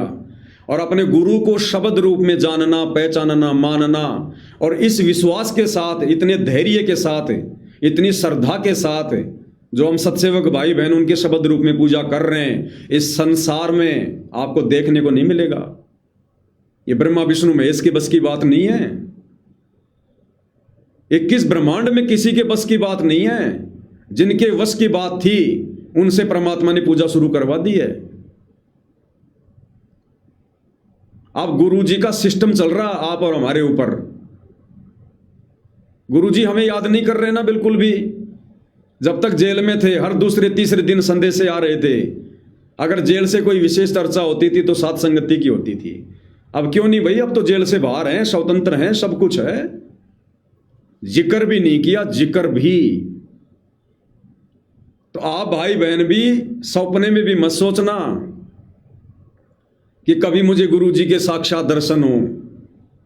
अगर ये सोच लिया कि गुरुजी के साक्षात दर्शन हो, ये शब्द वाली पूजा, ये भक्ति आपके मोक्ष में काउंट नहीं होगी। विचार ही मत करना मन में। शब्द निवास आकाशवाणी यो सतगुरु का रूप है। हमने इस फॉर्मूले पे चलना है, अध्यात्म वाली रीति पर चलना है। गुरुदेव ने कितनी बार समझाया कि देही को सतगुरु कहे। देही यानी जब वो परमात्मा शरीर धारण करके आता है एक मनुष्य की भांति, कहते हैं देही यानी शरीर को सतगुरु कहे। यो तो धुंधर ज्ञान, उस मूर्ख को कोई ज्ञान नहीं किसी भी प्रकार का अध्यात्म का, जो अपने गुरु जी को शरीर में बंधा हुआ मान रहा है। देही को सतगुरु कहे यो तो धुंधर ज्ञान, और 4 दाग आवे नहीं वाको सतगुरु जान। तो भूल जाओ, यदि आपने इसी जन्म में मोक्ष चाहिए, गुरु के रहते सहते मोक्ष चाहिए, यदि आप साध संगति से जुड़े हैं, तो भूल जाओ कि आपके गुरुदेव किसी आश्रम में बैठे हैं। भूल जाओ आपके गुरुदेव इस धरती पर विराजमान है। ठीक है, आगे चलकर गुरुदेव की मौज, गुरुदेव की मर्जी, वो हमें बुलाना चाहें, खुद आना चाहें, साक्षात प्रकट होना चाहें, वो गुरुदेव की मौज, गुरुदेव की मर्जी, उस समय हम उनके साथ वैसा ही व्यवहार करेंगे। शरीर रूप में हमारे लिए परम पूज्य हैं, परम आदरणीय हैं, कोई दिक्कत नहीं। श्रद्धा भाव से दंडवत, हम उनको दंडवत भी करेंगे, उनकी आज्ञा का पालन भी करेंगे, सब कुछ करेंगे। लेकिन आपने अपनी तरफ से नहीं सोचना बिल्कुल भी, वो तो गुरु की मौज है, गुरु आगे क्या करेगा। लेकिन यदि आप साध संगत वाले हैं, सत्सेवक हैं, शब्द रूप में गुरु जी को पूज रहे हैं, तो आप भूल जाना अपनी तरफ से कि गुरु जी मुझे कभी दर्शन देंगे। अगर मन में जरा भी इच्छा, जरा भी चाहत, जरा भी उम्मीद यदि किसी भगत की है, इसका मतलब अभी वो गुरु की शब्द रूप में पूजा करने योग्य नहीं है। और जबरदस्ती ऐसा भगत यदि गुरु जी की फोटो हटाकर शब्द रूप में पूजा करेगा, उसको शब्द रूप वाली पूजा का लाभ नहीं मिलेगा। अब आपने क्या सोचकर करना है भाई और बहनों, हमारा मकसद, हमारा टारगेट, गुरुदेव ने सब कुछ बता दिया, एडी से लेकर चोटी तक 21 ब्रह्मांड की पाई पाई गिना दिए। खोकापुर है खोकापुर। आज मनुष्य जन्म प्राप्त करके थोड़े से लाभ मिल रहे हैं, वो भी भगवान की शरण में आने के बाद थोड़ा सुख मिल रहा है, मानसिक टेंशन खत्म हुई है। नहीं तो मनुष्य जन्म में कौन सुखी है, राजा भी सुखी नहीं है, जाके देख लो। तो हमने इस 21 ब्रह्मांड को, खोकापुर को बहुत अच्छा नहीं समझ लेना। अगर हमें गुरुदेव के आशीर्वाद से थोड़ी बहुत सुख शांति है, तो ये ना समझना कि 21 ब्रह्मांड में सुख शांति है। 21 ब्रह्मांड में तो आग लगी पड़ी है। अपने आड़ोसी पड़ोसियों को देख लो, रिश्तेदारों को देख लो, दुनिया वालों को देख लो। इस 21 ब्रह्मांड में गुरु ने केवल हमारे अंदर शांति पैदा कर रखी है, अपने आशीर्वाद से, अपनी भक्ति से। 21 ब्रह्मांड में शांति नहीं है, यहां तो आग ज्यों की त्यों लगी पड़ी है। ये तो खोकापुर है खोकापुर, ये तो विषय वासनाओं से भरा पड़ा है। अब जिस समय आप और हम भाई बहन ये लाइव में चर्चा कर रहे हैं, ये चर्चा सुनकर आप और हमें शांति हो रही है, हमारे अच्छे विचार हो रहे हैं। इसी समय इस पूरी दुनिया की अगर बात करें, इतने सारे देश हैं, कितने लोग इस समय, दिन के समय कहीं रात हो रही है कहीं दिन है, कितने लोग होटलों में, अपने घरों में औरतों को ले लेके पड़े हैं, ना जाने कैसे कैसे कुकर्म कर रहे हैं। कोई चोरी करने की सोच रहा है, कोई ठगी कर रहा है, कोई किसी पर गोली चला रहा है, कोई मर्डर कर रहा है, कहीं एक्सीडेंट हो रहा है, कहीं आग लग रही है, कहीं शेर किसी जानवर को खा रहा है, कहीं कोई कसाई बकरे काट रहा है, कहीं कोई लड़ाई झगड़ा कर रहा है, कहीं कोई क्या, कोई साजिश कर रहा है, कोई प्लानिंग कर रहा है। आग लगी पड़ी है भयंकर तरीके से, 24 घंटे, 1 सेकंड का भी यहां पर किसी को शांति नहीं है। ये शांति परमात्मा के आशीर्वाद से है, उनकी भक्ति से है, केवल आप और हमें है, संसार में शांति नहीं है। जिस प्रकार भयंकर गर्मी का महीना है, जून का महीना, और आप जिस कमरे में बैठे हैं उस कमरे में आपने एसी लगा रखी है, और उस एसी में बैठकर हम बढ़िया हो जाते हैं, बिल्कुल शांत। लेकिन ये ना सोचो कि इस कमरे से बाहर भी शांति है। कमरे से बाहर तो सूरज की रोशनी ज्यों की त्यों है, लोग जल रहे हैं, पसीने छूट रहे हैं। तो ये थोड़ा बहुत मनुष्य जन्म में गुरुदेव के आशीर्वाद से शांति प्राप्त करके ये भूल मत कर देना कि 21 ब्रह्मांड में शांति है। अगर ये सोच लिया तो यहीं शांत हो जाओगे फिर। तो अब आप और हमने क्या करना भाई और बहनों, इस प्रोसीजर में आगे, जो प्रोसीजर गुरुदेव अपनी विशेष आत्माओं के लिए ही लागू करते हैं, तो आप और हमने यहां से बाहर निकलना है। बाहर हमारी ज्ञान वाली आंखों से 21 ब्रह्मांड के पाप, 21 ब्रह्मांड का दंड, यहां की ये गंदी व्यवस्था, ये सब कुछ हमारी आंखों के सामने होनी चाहिए। आत्मा हमेशा जागृत रहनी चाहिए। तो अब आप और हम साध संगति से जुड़े भाई बहनों ने जो आज की इस प्रोसीजर को स्वीकार कर लेंगे, शब्द रूप वाली पूजा को, और फोटो को हटा देंगे, तो आप और हम भगत भाई बहनों ने अब अपने गुरुदेव को धरती पर नहीं, अपने गुरुदेव को किसी आश्रम में नहीं, हमने अपने गुरुदेव भगवान को त्रिकुटी पर समझना है कि मेरे पूज्य गुरुदेव भगवान कबीर परमात्मा सतगुरु रामपाल जी त्रिकुटी पर बैठे हैं। सतगुरु रूप में, जिस रूप में धरती पर हैं, ये इनका ओरिजिनल रूप है। इसी रूप में मेरे गुरुदेव भगवान त्रिकुटी पर बैठे, त्रिकुटी पर, एयरपोर्ट पर, और मेरा वहां आने का इंतजार कर रहे हैं। मेरे गुरुदेव त्रिकुटी पर बैठे हैं और मेरा त्रिकुटी पर आने का इंतजार कर रहे हैं। तो आप और हमने भाई बहनों इस भाव से, इस श्रद्धा से कि ये परमात्मा कब मेरी भक्ति पूरी हो, कब मेरा शरीर छूटे और परमेश्वर जल्द से जल्द मैं आपके पास त्रिकुटी पर आऊं, मेरी आत्मा का कल्याण हो, ये सोचकर अब हमने भाई और बहनों इस भक्ति पर आगे बढ़ना है। तब जाकर हमारी बात बनेगी। देखो ये जो प्रोसीजर है ना, ये हर किसी को ना तो समझ में आएगी, संसार को तो समझ में आनी नहीं है, उनको तो पता ही नहीं है ABCD का भी। बाकी और हैं, उनको भी ये प्रोसीजर समझ में नहीं आएगी। ये प्रोसीजर परमात्मा उन्हीं को समझाएगा जिनका मोक्ष करना होगा, जिनकी आत्मा का कल्याण करना होगा। तो अपने गुरु जी को कहीं मत देखो, ये उम्मीद छोड़ दो, संकेत समझ जाओ। तुम्हारा गुरु 1 महीना 6 दिन हो गया, तुम्हारा जिक्र भी नहीं किया आने के बाद है। संगत को आशीर्वाद मिल रहा है, दर्शन मिल रहा है, जगत को आशीर्वाद मिल रहा है, दर्शन हो रहे हैं, चरण सेवा मिल रही है जगत वालों को, हर प्रकार का नशा करने वाले को, हर प्रकार के विकारी लोगों को, जो भक्ति के निकट भी नहीं है, जो नाम लेना भी नहीं चाहते, उनको चरण सेवा मिल रही है, उनको पीठ पर आशीर्वाद मिल रहा है, दर्शन हो रहे हैं। और आप भाई बहनों का जो धरती पर एकमात्र सत भक्ति कर रहे हैं, गुरु को परमेश्वर मान रहे हैं, उनका गुरु जिक्र भी नहीं कर रहा। तो गुरु का संकेत समझ जाना कि बच्चों मैं यहां संसार के लिए संसार में हूं, मैं संसार के लिए संसार में हूं। आप सतलोक की अधिकारी आत्माओं के लिए संसार में नहीं हो, तुम्हारे लिए तुम्हारे घर में हूं, तुम्हारे घट में हूं। घट ही में गंगा, घट ही में जमुना और घट ही में है जगदीश सतगुरु तारेंगे। मोकू कहां ढूंढे रे बंदे, मैं तो तेरे पास में, ना मंदिर में, ना मस्जिद में, ना काशी कैलाश में, ना मैं जप में, ना मैं तप में, ना मैं व्रत उपवास में, नहीं प्राण में, नहीं पिंड में। और लास्ट में क्या कहते हैं परमात्मा, खोजी होए तुरंत मिल जाऊं, एक पल ही की तलाश में। अब ये खोजना कैसे? सुरती से खोजना है, ध्यान से खोजना है, विश्वास से खोजना है। खोजी होए तुरंत मिल जाऊं, एक पल ही की तलाश में। और कहे कबीर, आगे कुछ वाणी है ऐसी, ध्यान नहीं आ रही दास को।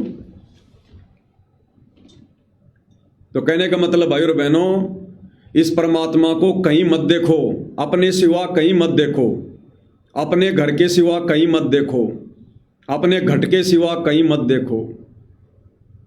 तो आज से हमने अपने पूज्य गुरुदेव भगवान की, दास तो वैसे शुरू कर चुका है पहले से, तभी आपको दास बता रहा है कि कहीं कोई गलती ना हो जाए। तो पहले परमात्मा ने दास से 4-5 दिन तक रिहर्सल करवाई और बिल्कुल ओके संदेशा है, क्योंकि मैं नहीं चाहता कि छोटी सी गलती हजारों सत्सेवक भाई बहनों को काल के मुंह में ले जाए। तो दास तो देखा देखी में चलेगा नहीं, भेड़ चाल में चलेगा नहीं। गुरु की प्रेरणा होने के बाद भी मैंने 5 दिन का समय लिया। तो किसी भगत के कुछ भी कहने पर हम तुरंत कैसे स्वीकार कर लेंगे कोई भी बात है? तो आप भाई बहन भी विचार करना, अच्छे से सोचना, समझना, उसके बाद आप जी इस प्रोसीजर को लागू करना। अगर मात्र मुझ पवन दास के कहने से देखा देखी में फोटो हटा दी तो फिर ये वो वाली बात हो जाएगी, गुरु को तजे भजे जो आना, ता पशुओं को फोकट ज्ञाना। क्योंकि मात्र मुझ पवन दास की बातों पर यकीन करके और ज्ञान आधार से विचार ना करके जो आत्मा इस भक्ति मार्ग की प्रोसीजर को अपनाएगा, वो लंबा नहीं चलेगा इस भक्ति पर, वो नीचे गिर जाएगा। आने वाले समय में बहुत सारे मन में दोष आ जाएंगे, वो अपना काम बिगाड़ लेगा। तो जब आपकी अंतर आत्मा अपने गुरुदेव से 100 बार दंडवत करना, मालिक से प्रार्थना करना, और जब आपकी अंतर आत्मा आपको स्वीकृति दे दे, आपके गुरुजी की तरफ से संकेत हो जाए, उसके बाद आप जी इस प्रोसीजर को लागू करना। अन्यथा देख लेना, कोई बड़ी बात नहीं है, 10, 15, 20 दिन कोई दिक्कत नहीं है, करते रहो जैसे कर रहे हो वैसे। जिस दिन आपकी आत्मा स्वीकार कर ले उस दिन इस प्रोसीजर को लागू करो, उस दिन। तो भाई और बहनों, इस प्रकार से आप और हमारी बातें बनेंगी। देखो बहुत सारी बातें हैं, ये ज्ञानगंगा पुस्तक भी है, ज्ञानगंगा पुस्तक के ऊपर वीडियो बनाने की श्रृंखला भी जारी है और इसमें कुछ वीडियो बन भी चुके हैं नियम और मर्यादाओं को लेकर। और जब नियम और मर्यादाओं को लेकर कल रात को वीडियो चला था, परसों, तो नियम नंबर 17 नंबर नियम, ज्ञानगंगा पुस्तक पेज नंबर 18, नियम नंबर 17, क्या लिखा है? गुरुजी के समान किसी को महत्व नहीं देना है। यदि कहीं पर पाठ या सत्संग चल रहा हो या वैसे गुरुजी के दर्शन करने जाते हो तो सर्वप्रथम गुरुजी को दंडवत लंबा लेटकर प्रणाम करना चाहिए। देख लो, हमारे दिमाग में आज से पहले नहीं आ रही थी ये बात, नहीं आई। इसीलिए परमात्मा ने पहले ज्ञानगंगा पर वीडियो नहीं बनवाए, क्योंकि बहुत सारी बातें, चाहे मैं पवनदास ही क्यों ना हूं, जब मैं उस लायक हो जाऊंगा उस समय परमात्मा वो बातें मुझे समझाएंगे। ये परमात्मा जबरदस्ती किसी को इंजेक्शन नहीं मारेगा। तो पहले ये बातें नहीं समझ में आनी थी, परमात्मा ने वीडियो नहीं बनवाए। अब वो समय आ गया, परमात्मा ने सेवा दे दी, वीडियो बन रहे हैं। क्या कह रहे हैं गुरुदेव? यदि आप किसी आश्रम में जाते हो जहां आपके गुरुदेव साक्षात बैठे हुए हैं, जब आप उस आश्रम में जाओ तो चाहे कितनी फोटो क्यों ना लगी हो आपके गुरुजी की, जब तक आप साक्षात अपने गुरुजी को दंडवत नहीं करोगे, उससे पहले यदि आपने किसी फोटो को दंडवत कर लिया, आपका दंडवत स्वीकार नहीं होगा, मूर्ति पूजा होगी। ये नियम नंबर 17 कह रहा है। अब बताओ भाई और बहनों, जब से दास 2013 से नाम दीक्षा ली दास ने, 2014 में बरवाला कांड हो गया, लगभग 1-1.25 साल दास आश्रम में गया। हमने तो हर बार ये गलती करी। गुरुजी के दर्शन तो बाद में होते थे, हम तो जाते सबसे पहले जो फोटोएं लगी होती थी हम तो उनको दंडवत किया करते थे। तो कैसे हमें दंडवत का पूर्ण लाभ मिलता? गुरुजी का वचन तो हम यहीं पर तोड़ रहे हैं, साक्षात लिख रहे हैं गुरुदेव भगवान। यदि कहीं पर पाठ या सत्संग चल रहा हो या वैसे गुरुजी के दर्शन करने जाते हो तो सर्वप्रथम गुरुजी को दंडवत प्रणाम करना चाहिए। सबसे पहले अपने गुरुजी को, ना कि गुरुजी की फोटो को। आप आगे क्या लिख रहे हैं गुरुदेव कि गुरुजी को साक्षात दंडवत करने के बाद फिर हमने बाकी फोटोओं को प्रणाम करना है। गुरुजी की फोटो को दंडवत भी नहीं करना, ये इसी ज्ञानगंगा पुस्तक में लिखा हुआ है। साक्षात दंडवत प्रणाम केवल अपने गुरुजी को करना है, ना कि गुरुजी की फोटो को। और जब आश्रम में या जहां भी गुरुजी बैठे हैं और जब आप साक्षात अपने गुरुजी को दंडवत प्रणाम हो जाएं, आप कर लो, उसके बाद जो फोटो हैं, जिन फोटोओं का यहां पर जिक्र है, कबीर जी की फोटो, गरीबदास जी की फोटो, दादा गुरुजी की फोटो या अपने गुरुजी की फोटो, उनको केवल प्रणाम करना है। प्रणाम का मतलब होता है झुककर नमस्कार करना, हाथ जोड़ना है। इस पूरे विश्व की संगत को आज तक ये बात समझ में नहीं आई। अब जब ज्ञानगंगा पुस्तक के ऊपर वीडियो बन रहे हैं तो परमात्मा ने समझा दी, क्योंकि परमात्मा वीडियो बनवा रहे हैं, जीव की औकात नहीं है। और अब इस नियम पर वीडियो बन चुका है तो फिर परमात्मा हमसे वो बात लागू भी करवाएंगे। इसलिए परमात्मा ने अब ये शब्द वाली पूजा शुरू करवाई है कि भैया यदि तुम सत्सेवक अपने घर पर अपने गुरुजी को शब्द रूप में साक्षात विराजमान मान रहे हो तो फिर फोटो को दंडवत क्यों कर रहे हो? नियम नंबर 17 के अनुसार, ज्ञानगंगा पुस्तक नियम नंबर 17 के अनुसार, भाई जहां हमारे गुरुजी शरीर रूप में बैठे हैं, जैसे वर्तमान में हमारे गुरुदेव सतलोक आश्रम धनाना में बैठे हैं, तो ज्ञानगंगा पुस्तक में लिखे नियम नंबर 17 के अनुसार जब तक हमें साक्षात अपने गुरुजी के दर्शन ना हो जाएं, हम उस आश्रम में दंडवत नहीं कर सकते, भले गुरुजी की फोटो लगी हो। पहले गुरुजी को साक्षात दंडवत, उसके बाद गुरुजी की फोटो को प्रणाम, केवल हाथ जोड़कर प्रणाम, दंडवत नहीं। अगर उस फोटो को दंडवत किया तो फिर क्या होगा? वो मूर्ति पूजा होगी, मूर्ति पूजा। क्या कह रहे हैं? यदि कहीं पर पाठ या सत्संग चल रहा हो या वैसे गुरुजी के दर्शन करने जाते हो तो सर्वप्रथम गुरुजी को दंडवत लंबा लेटकर प्रणाम करना चाहिए। बाद में सदग्रंथ साहिब व तस्वीरों को, जैसे साहिब कबीर जी की मूर्ति, गरीबदास जी व स्वामी रामदेवानंद जी व गुरु जी की मूर्ति को प्रणाम करें। लास्ट में कह रहे हैं व गुरु जी की मूर्ति को प्रणाम करें, दंडवत के लिए नहीं लिखा इन फोटों को। दंडवत तो साक्षात अपने गुरु को। अब आज से पहले पूरे संसार में किसी भी संत रामपाल, किसी भी परमेश्वर रामपाल जी के भक्तों को यह बात समझ में नहीं आई, किसी को भी समझ में नहीं आई। और जब इस ज्ञान गंगा पुस्तक के ऊपर वीडियो परमात्मा ने बनवाना शुरू किए तब जाकर इस कुत्ते को समझाई। आज से पहले मेरी भी समझ में नहीं आई। तो जो परमात्मा चाहेगा वही होगा, उतना ही होगा, उसी समय होगा। तो भाई जब साक्षात किसी आश्रम में गुरुजी हैं और वहां भी हमने गुरुजी की फोटो को दंडवत नहीं करना इस नियम के अनुसार जो ज्ञान गंगा में लिखा है, तो यदि हम सत्सेवक भाई बहनों ने अपने गुरुजी को घर पर शब्द रूप में विराजमान मान लिया तो फिर अपने घर पर हम फोटो के आगे दंडवत क्यों करेंगे? फोटो के आगे भोग क्यों लगाएंगे? फोटो सामने रख के आरती क्यों उतारेंगे? फिर तो मूर्ति पूजा हो गई साफ साफ। तो हमने अपने घर पर गुरुदेव की एक आधी फोटो रखनी है। एक रख लो, दो रख लो, फोटोओं का ढेर मत लगाओ। दरबार में एक फोटो रख लो, दरबार का मतलब है उस कमरे में कहीं भी एक फोटो साइड में रख लो, केवल दर्शन के लिए। लेकिन उस फोटो के आगे दंडवत नहीं करना हमने आज के बाद।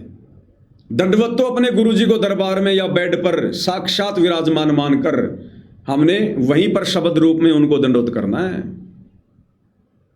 अपने घर पर फोटो को दंडवत नहीं करना हमने।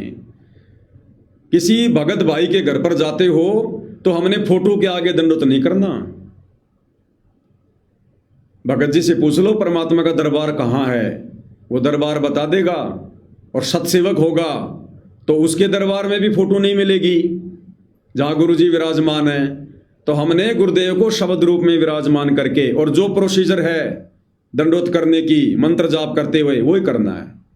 हृदय की आंखों से गुरुदेव के दर्शन करने हैं, हृदय की आंखों से गुरुदेव के दर्शन करने हैं।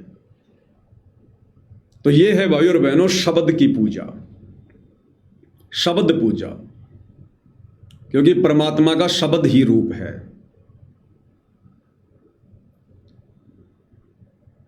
अब देखो समय समय पर जैसे भी परमात्मा दया करेंगे, जितनी गुरुदेव भगवान प्रेरणा करेंगे उतना संदेशा दास आप जियों को देता रहेगा। दूसरी बात, अब कोई भी भगत भाई मुझ पवन दास से ये उम्मीद बिल्कुल भी ना करे कि यदि हमारे से कोई गलती हो जाएगी तो पवन दास भाई लाइव आकर बता देगा, वीडियो बना देगा। भाई नहीं, दास ने तो गुरुदेव के आने के बाद जो लाइव वीडियो बनाया था उसमें सब कुछ क्लियर कर दिया कि भैया अब इस पवन दास की ड्यूटी खत्म है। अब परमात्मा जितनी ड्यूटी देंगे, जब जब प्रेरणा करेंगे, उनकी मौज उनकी मर्जी, दास केवल उतना ही संदेशा देगा, बाकी अपनी भक्ति करेगा, मालिक की महिमा करेगा। अब 24 घंटे अगर मेरे साथ रहने वाला भगत भी अगर गलती कर रहा है तो भी ये दास भैया उसकी गलती पर कुछ नहीं बोलेगा, कुछ नहीं बोलेगा, आंखों देखकर भी कुछ नहीं बोलेगा। अब बोलने और समझाने वाली प्रोसीजर खत्म हो गई है।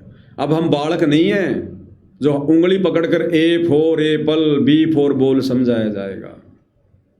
दास कुछ नहीं बोलेगा भैया, चाहे कोई गलती करो गलती ना करो। गलती करोगे समय आने पर तुम्हें दंड मिल जाएगा, उसका परिणाम तुम्हारे सामने अपने आप आ जाएगा, ठोकर लगेगी तब सुधर जाओगे। अब वो प्रैक्टिकल, अब वो थ्योरी का समय खत्म हो गया है, अब भैया ये प्रैक्टिकल का समय है। अब अगर गलती करोगे तो ठोकर खाओगे, ठोकर खाओगे तो कुछ समझ जाओगे, नहीं समझोगे तो फिर से ठोकर खाओगे, जब तक नहीं संभलोगे ठोकरों पे ठोकर खाते रहोगे। अब पवन दास किसी का कोई ठेकेदार नहीं है। ये तो परमात्मा ने ज्ञान गंगा पुस्तक के ऊपर अभी तक वीडियो नहीं बनवाए थे, ये वीडियो बनने भी जरूरी थे। तो परमात्मा जी ने दास को सेवा दे दी इसलिए दास परमात्मा की सेवा कर रहा है।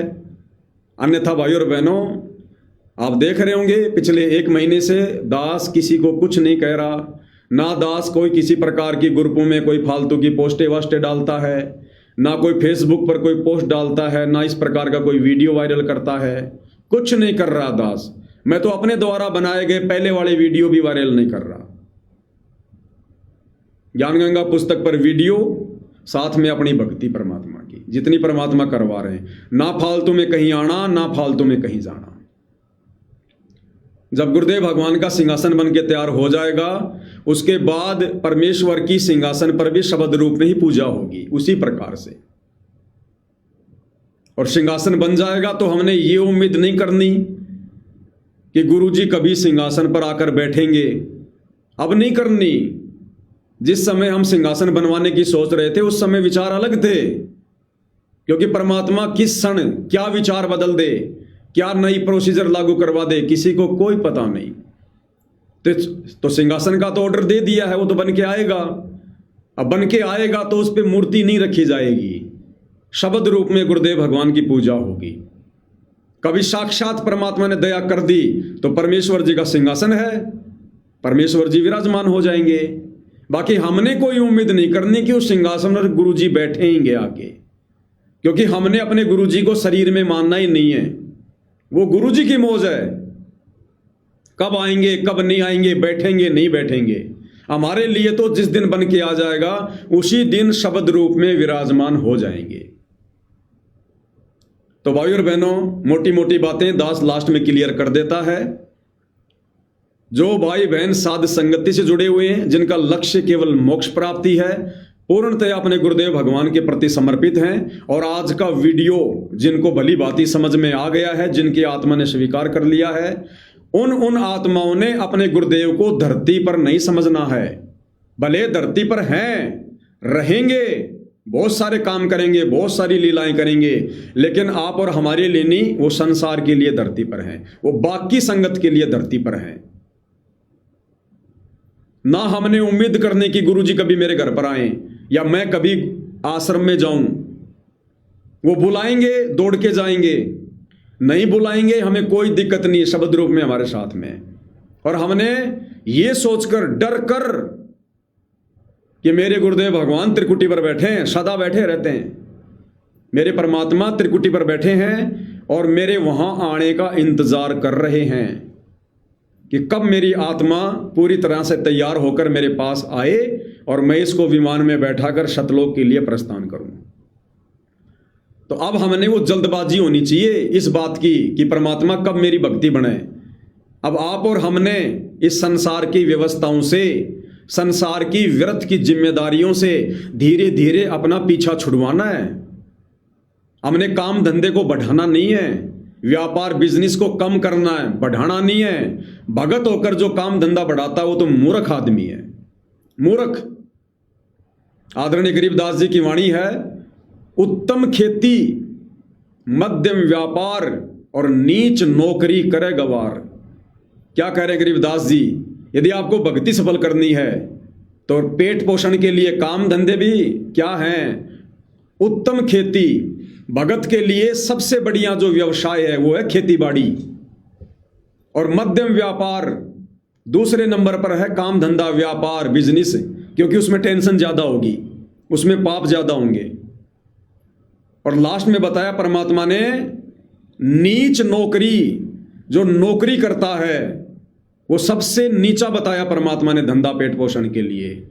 नीच नौकरी करे गवार, उत्तम खेती, मध्यम व्यापार, नीच नौकरी करे गवार।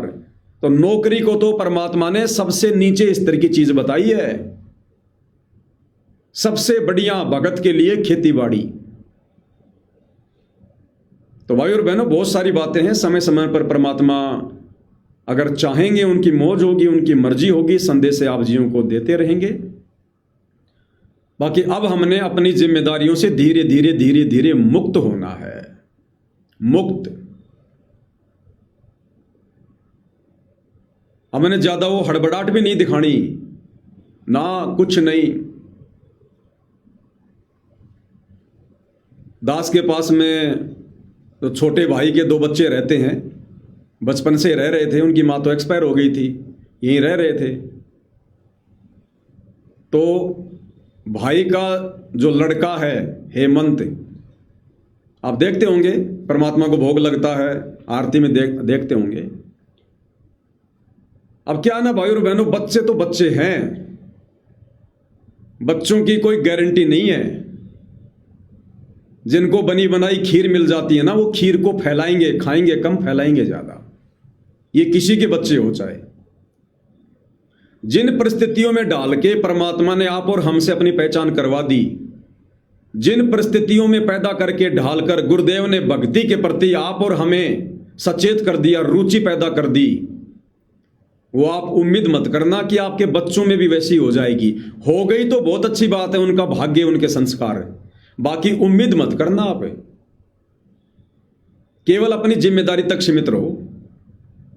अब बच्चे हैं, अब हो सकता है मेरे हिसाब से तो कभी उसने प्रथम मंत्र की माला भी ढंग से पूरी एक नहीं करी होगी, कभी 10, 20, 30, अगर 50 अगर कभी कर लिए होंगे तो कर लिए होंगे। अब उनके अंदर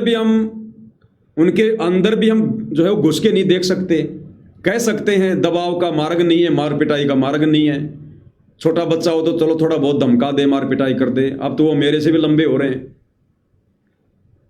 तो दास हमेशा ये कहता रहता कि भैया भक्ति कर लो, भक्ति कर लो, ना तुम्हारा ताऊ काम आएगा ना तुम्हारी ताई काम आएगी, ये परमात्मा काम आएगा। परमात्मा उस समय मदद करेगा जब इसकी भक्ति करोगे। अब मर्यादाओं में रहना तो उनकी मजबूरी है, क्योंकि हमारे से बाहर कहीं वो जा नहीं सकते। अब भक्ति कर रहे नहीं कर रहे, मंत्र कर रहे नहीं कर रहे, जबरदस्ती हम देख नहीं सकते, कह सकते हैं। तो जहां तक दास को आइडिया है, प्रथम मंत्र की माला भी कभी उसने पूरी नहीं करी होगी, थोड़े बहुत अपने कर लिए, नहीं तो ठीक अपना लगा रहा।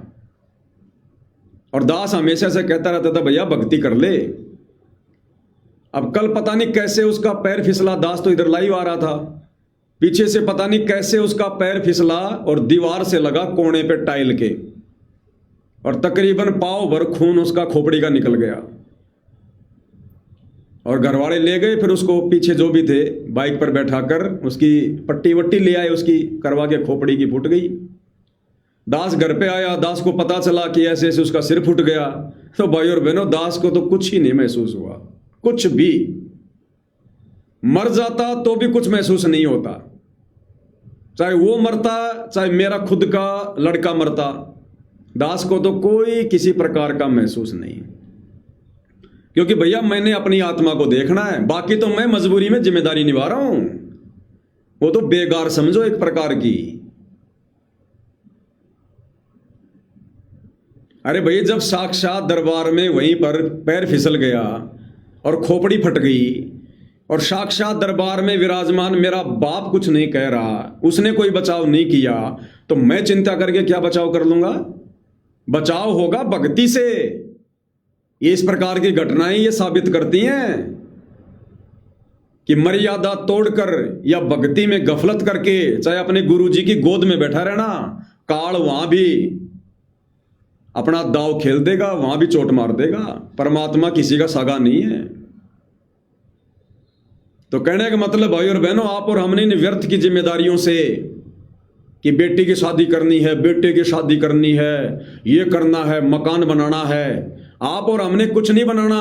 अपने दिमाग को इन बातों को लेकर 0% रखो, 0%। अगर ये मकान बनाने की चिंता दिमाग में आ गई और शरीर छूट गया, वो मकान के पास में कुत्ते बन के आएंगे, भले हम कितने बड़े साथ संगति वाले हैं। जो करेगा परमात्मा करेगा, उसने करना है और वो ही करता है और वो ही करेगा, हम तो फालतू के ठेकेदार हैं। जो जिम्मेदारी हमें दे दी, बस उन जिम्मेदारियों तक सीमित रहो, उन जिम्मेदारियों तक। रंका बंका की झोपड़ी जल गई, अरे रात को बैठ के मालिक की चर्चा कर रहे हैं, सतगुरु की महिमा कर रहे हैं, झोपड़ी की चिंता नहीं है। अगर पूरी रात मालिक की महिमा छोड़कर झोपड़ी की चिंता करते, सुबह झोपड़ी बनी हुई नहीं मिलती।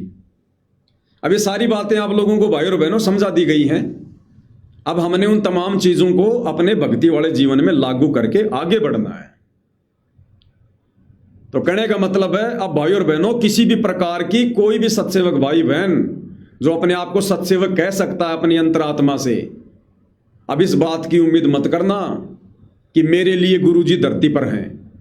वो गुरुजी की मौज, गुरुजी आएंगे या बुलाएंगे कभी, वो मौज उनकी। लेकिन ये कभी उम्मीद, कभी ये किसी भी प्रकार से आशा मत करना कि गुरुजी कभी मेरे घर पर आ जाएं, गुरुजी हमारे लिए कभी कोई संदेशा दे दें, हमें आश्रम में बुला लें। तो समझ लेना, आप अपने घर पर गुरुजी को शब्द रूप में मानकर जो पूजा कर रहे हो, भोग लगा रहे हो ना, आपकी सारी भक्ति कमाई व्यर्थ है। आपके लिए, हमारे लिए, हमारे गुरुदेव भगवान त्रिकुटी पर बैठे, त्रिकुटी पर, और इंतजार कर रहे हैं कि वो मूर्ख कब अपना पीछा छुड़वा के मेरे पास आए, कब ये मूर्ख मेरे ज्ञान को आधार बना के भक्ति करके अपनी व्यर्थ की जिम्मेदारियों से पीछा छुड़वा कर, कि परमात्मा वैसे भी तो दुनिया मर रही है, युवा अवस्था में मर रही है, उनके परिवार को पीछे कौन संभालता है, वो तो भगत भी नहीं, उनको तो भगवान का आसरा भी नहीं। जब उनके बच्चे भी हमने अच्छे खासे खेलते कूदते देखे हैं माँ बाप के बिना, तो हमारे वाले तो परमात्मा आपके हाथों में है, आपके चरणों में है। असली जिम्मेदारी तो आप निभाते हो, तीनों लोकों में प्रवेश करके सबका धरण पोषण। तो हमने केवल अपनी आत्मा का कल्याण करवाना है। इस हिसाब से भाई और बहनों, अब हमने भक्ति में लो लगानी है, सतगुरु की सेवा में लो लगानी है। हमने इन आश्रमों के, इनके चक्रों में नहीं पड़ना कि गुरुजी वहां है, गुरुजी यहां है। ठीक है, सोशल मीडिया पर वीडियो आ रहे हैं, देख लो, कोई दिक्कत नहीं, कोई मतलब की चीजें ले लो, नहीं तो भूल जाओ। कहीं मत देखो अपने गुरुजी को अपने अलावा, कहीं मत देखो। अगर देखोगे तो मार खाओगे इस समय। अगर मोक्ष प्राप्ति करनी है तो बाकी आप सभी भाई बहन समझदार हैं, ज्यादा समझाने की जरूरत नहीं है। दास के पास भी इतना समय नहीं है, रात्रि के वीडियो की तैयारी करनी है। तो आज के संदेश में पूज्य गुरुदेव भगवान के आशीर्वाद से केवल इतना ही। संदेशा अच्छा लगे तो शेयर करना, अच्छा ना लगे तो शेयर भी मत करना। अगर आपको ये बातें समझ में ना आई हो तो इस वीडियो को शेयर करना भी ठीक नहीं होगा। फिर बंदी छोड़ सतगुरु रामपाल जी परमेश्वर जी की जय हो।